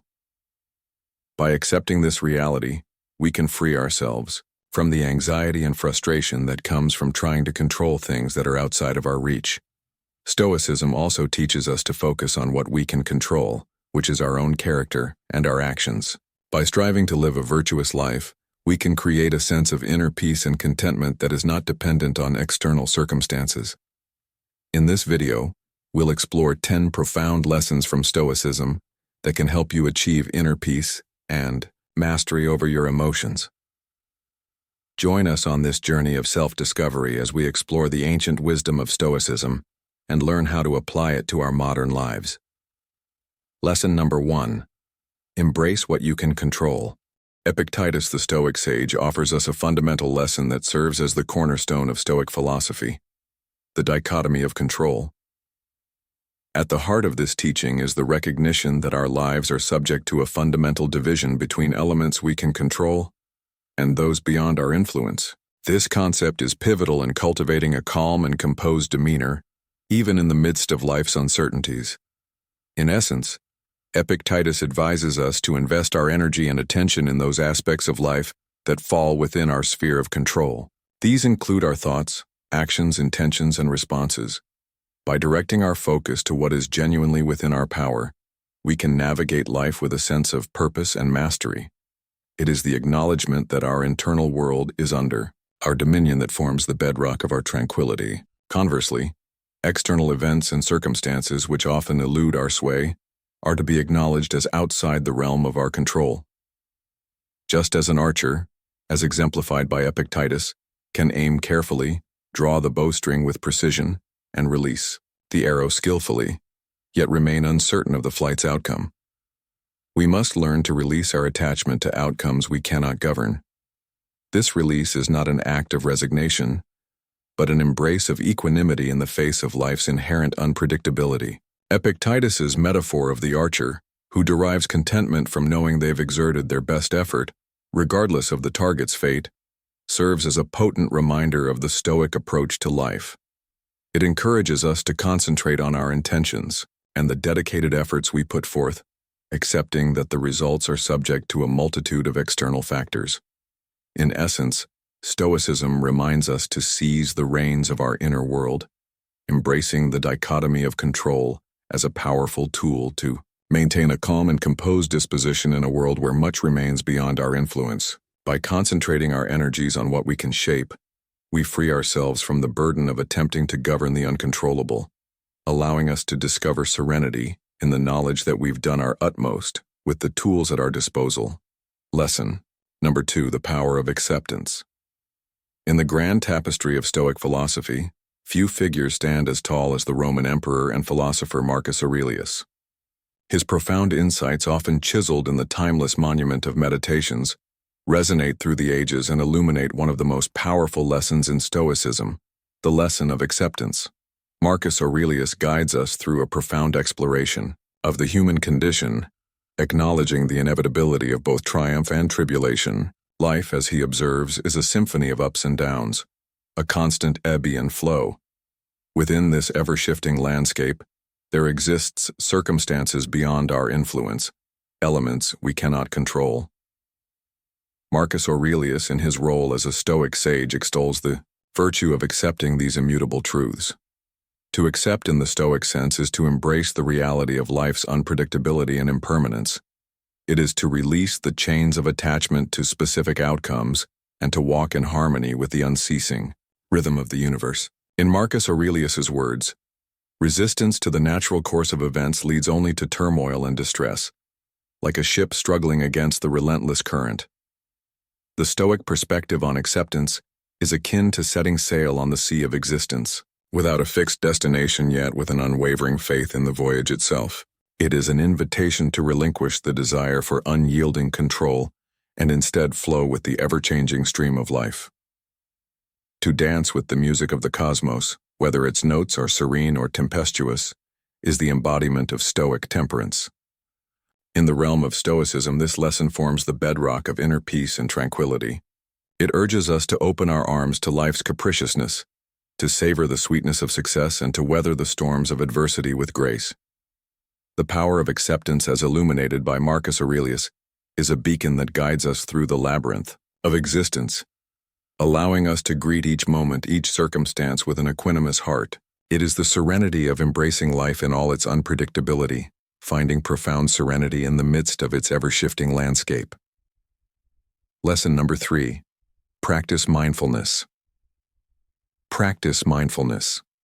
Seneca, the venerable Stoic philosopher whose wisdom has transcended the ages, illuminates a crucial lesson for those seeking calm and composure in the midst of life's tempests: the practice of mindfulness. In the Stoic lexicon, mindfulness is a compass guiding us to the shores of the present moment, offering sanctuary from the ceaseless turbulence of past regrets and future uncertainties. In its essence, mindfulness is the art of inhabiting the now, of immersing oneself in the present moment with profound awareness. It is the antidote to the affliction of rumination, the ceaseless churning of the mind over past sorrows and future anxieties. Seneca's Stoic teachings beckon us to pay homage to the beauty and profundity of the present, recognizing that it is the only time that holds genuine existence. The practice of mindfulness, as outlined by Seneca, is not confined to the extraordinary moments of life, but extends its embrace to the ordinary and mundane. It encourages us to witness life's tapestry with a keen eye, from the remarkable to the seemingly inconsequential. In doing so, we detach ourselves from the tormenting clutches of regret and the paralyzing grip of worry. This Stoic mindfulness, a precious tool for preserving inner calm and clarity, acts as a bridge to the precious now, connecting us to the profound simplicity of the present. It is an art that grants us the ability to fully engage with our current circumstances, to savor each breath, and to relish the beauty that unfolds in every heartbeat.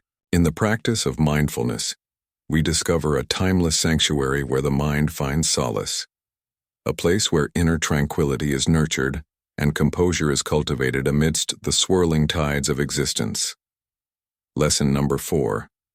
Cultivate resilience. Resilience. In the vast landscape of Stoic wisdom, the lessons of resilience echo as a resounding anthem. And it is Epictetus, the Stoic philosopher par excellence, who raises his voice to teach us the profound art of confronting adversity with unwavering fortitude. To Epictetus, adversity is not a foe to be feared, but a chisel that sculpts the masterpiece of our character. Stoicism, with its roots deep in the natural order of life, imparts the fundamental truth that challenges are the warp and weft of existence. Stoics embodying this wisdom do not perceive adversity as an obstacle or a source of suffering, but rather as an opportunity, a crucible that tempers and refines their inner metal. Epictetus beckons us not to wilt before the storms of life, but to stand steadfast like the unyielding oak, unshaken by the tempest. The essence of this Stoic perspective lies in the profound realization that it is not the events themselves, but our judgments, reactions, and the choices we make in the face of adversity that hold the power to distress us. It is the lens through which we view life's trials that shapes our inner tranquility. To cultivate resilience in the Stoic vein is to walk the path of personal development and to recognize adversity not as a scourge, but as a tutor. Stoicism teaches us that in the crucible of hardship, we discover the true extent of our strength, and it is through facing life's tribulations with courage and unwavering resilience that we emerge like tempered steel, with a character fortified by the trials we have endured.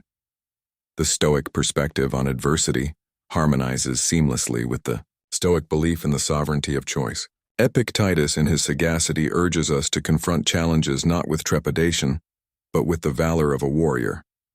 For it is through our responses to external events that we preserve the sanctity of our inner calm and composure. It is the gift of resilience that allows Stoics to navigate life's tempestuous seas with an unswerving gaze, unwavering even in the face of the most turbulent storms. Lesson number 5. Choose your response. Choose your response.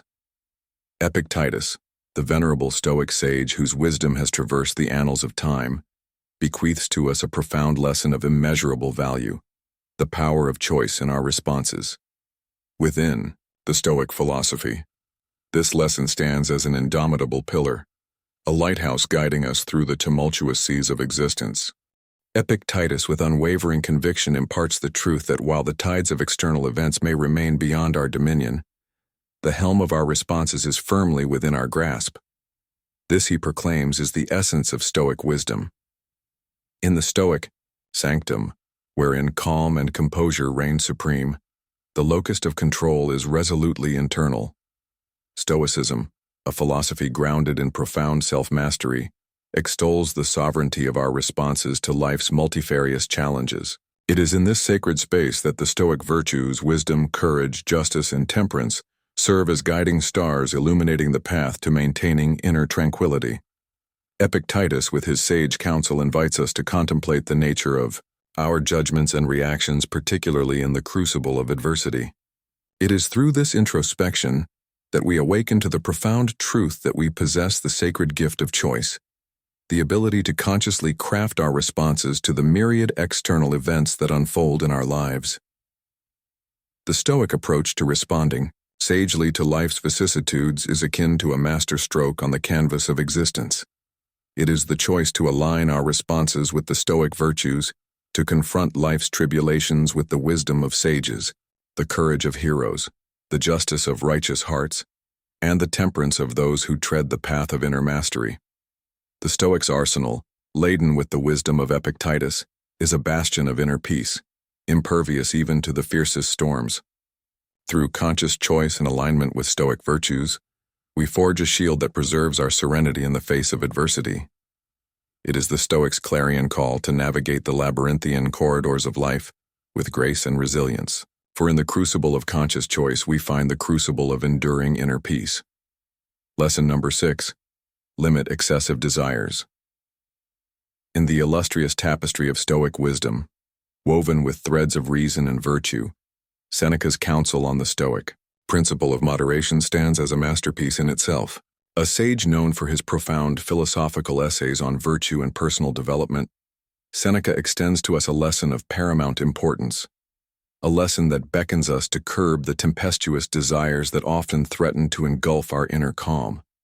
At the heart of Stoicism lies the belief that excessive desires, like turbulent seas, have the power to cast our lives adrift, leaving us in a perpetual state of turmoil and discontent. The Stoic sages, in their unwavering pursuit of inner tranquility, recognize the perils of unbridled longing for wealth, status, and material possessions far beyond what is necessary for a life of virtue and wisdom. Seneca, echoing the Stoic sentiment, imparts his wisdom rooted in the belief that authentic contentment finds its dwelling in the sanctuary of limited desires. It is a lesson that encourages us to navigate the labyrinthine corridors of existence with the rudder of moderation, guiding us toward the tranquil harbor of inner peace. The Stoic path, as illuminated by Seneca's wisdom, beckons us to simplify our desires, seeking only that which is requisite for a life marked by goodness and virtue. In this simplification, we unearth the precious gems of contentment and tranquility, independent of the capricious winds of external fortune. The Stoic practice of limiting excessive desires becomes the lodestar ensuring the maintenance of a calm and composed disposition. It is within the walls of this ancient wisdom that we discover the profound truth that the fervent pursuit of external treasures is but a fleeting mirage, and the true treasures lie within waiting to be unearthed. Seneca's teachings stand as an enduring testament to the Stoic commitment to inner mastery and the temperance of desires, forging a path that leads to the sacred sanctuary of inner calm. Lesson number 7. Be virtuous. The essence of Stoicism as nurtured and cherished by the great Stoic philosophers like Epictetus, Seneca, and Marcus Aurelius resides in the unwavering commitment to virtue, a commitment that lies at the very heart of this ancient philosophy. The Stoic virtues comprising wisdom, courage, justice, and temperance become the compass guiding us toward a life marked by inner composure and tranquility. In the rich tapestry of Stoic wisdom, the virtues occupy a hallowed place. They are the moral lodestars that beckon us to navigate life's tempestuous seas with grace and wisdom. These virtues etched into the annals of Stoic thought are not mere abstractions. They are the pillars upon which the Stoic ideal of living in harmony with the natural order of the universe rests. Wisdom, the first of these virtues, serves as a beacon of light, illuminating the path of reason and discernment. It calls upon us to cultivate a deep understanding of the world and our place within it. The Stoic sages, such as Epictetus, understood that wisdom is the foundation upon which all other virtues are built. With wisdom as our guiding star, we gain the capacity to see the world as it truly is, and to discern between the fleeting and the enduring. Courage, the second virtue, stands as the sentinel guarding the fortress of our moral character. It calls upon us to face life's challenges with steadfastness and resolve. In the Stoic lexicon, courage is not the absence of fear, but the triumph over it. It is the unwavering determination to confront adversity with inner fortitude. Seneca, through his teachings, extols the importance of courage in forging a character marked by resilience and unwavering resolve. Justice, the third virtue, extends its mantle of righteousness over the Stoic path. It beckons us to live in accordance with the principles of fairness and moral rightness. The Stoic philosophers, drawing inspiration from the springs of justice, guide us toward making decisions that are rooted in equity and virtue. The pursuit of justice ensures that our actions align with the moral order of the universe, fostering inner tranquility and composure. Temperance, the final virtue, serves as the guardian of moderation and self-restraint. It reminds us to exercise control over our desires, for it is through temperance that we discover the gateway to true contentment. Seneca, in his philosophical essays, emphasizes the importance of simplifying our desires and seeking only that which is essential for a virtuous life. In the temperance of desires, we uncover the wellspring of inner calm, irrespective of external circumstances. These virtues, championed by various Stoic philosophers, converge to shape a life that exemplifies the Stoic ideal. They serve as the lodestar guiding us through life's turbulent seas with grace, wisdom, and unshakable inner peace. By adhering to these virtues and allowing them to permeate our thoughts and actions, we maintain a calm and composed disposition, reflecting the Stoic commitment to inner harmony and ethical living. In the mosaic of Stoicism, the virtues are the vibrant colors that compose the image of a life lived in harmony with the eternal truth of the cosmos. Lesson number 8. Understand the transitory nature of life. The transitory nature of life. In the profound and timeless verses of his meditations, Marcus Aurelius, the Roman emperor and Stoic philosopher, delves into the essence of life, a life imbued with transiency. His teachings are a testament to the wisdom that accepting the ever-changing nature of existence is a cornerstone for maintaining a calm and composed demeanor. Through the lens of Stoicism, Marcus Aurelius imparts a lesson that is perhaps one of the most pivotal for achieving inner serenity. He invites us to embark on a philosophical journey that involves acknowledging the ephemeral and transient aspects of life. The Stoic recognition of this reality, often referred to as the transitory nature of life, is not a harbinger of despair. Rather, it serves as a cornerstone of strength that can lend profundity to our existence. The core of this lesson is the understanding that nothing in the realm of human experience, be it the moments of joy or the trials of adversity, is immutable. The universe in its eternal ebb and flow weaves a tapestry of constant change. The Stoic sage does not resist this cosmic dance, but chooses to waltz in harmony with it, with grace and wisdom. Marcus Aurelius urges us to unburden ourselves from the weight of attachments to those fleeting moments that shimmer like stars across the night sky, and to the material possessions that hold our attention for but a brief interlude. He teaches us to appreciate these moments and possessions as they come into our lives, but also to let them go when the time for departure arrives. In doing so, we unearth an inner sanctuary of calm and composure impervious to the external tempests. Accepting the impermanence of all things as championed by Marcus Aurelius acts as a salve for the soul. It allows us to put into perspective the vicissitudes of life. It liberates us from the bondage of anxiety that stems from clutching onto what was or what might have been. Through this Stoic teaching, we become the architects of our inner fortitude, crafting a character marked by resilience in the face of life's inevitable changes. In understanding the transitory nature of life, we pave the way for a profound sense of inner tranquility. We recognize that our capacity for calm and composure transcends the rise and fall of external circumstances. It is an enduring presence, much like the stars that continue to shimmer in the night sky irrespective of the fleeting clouds that pass before them.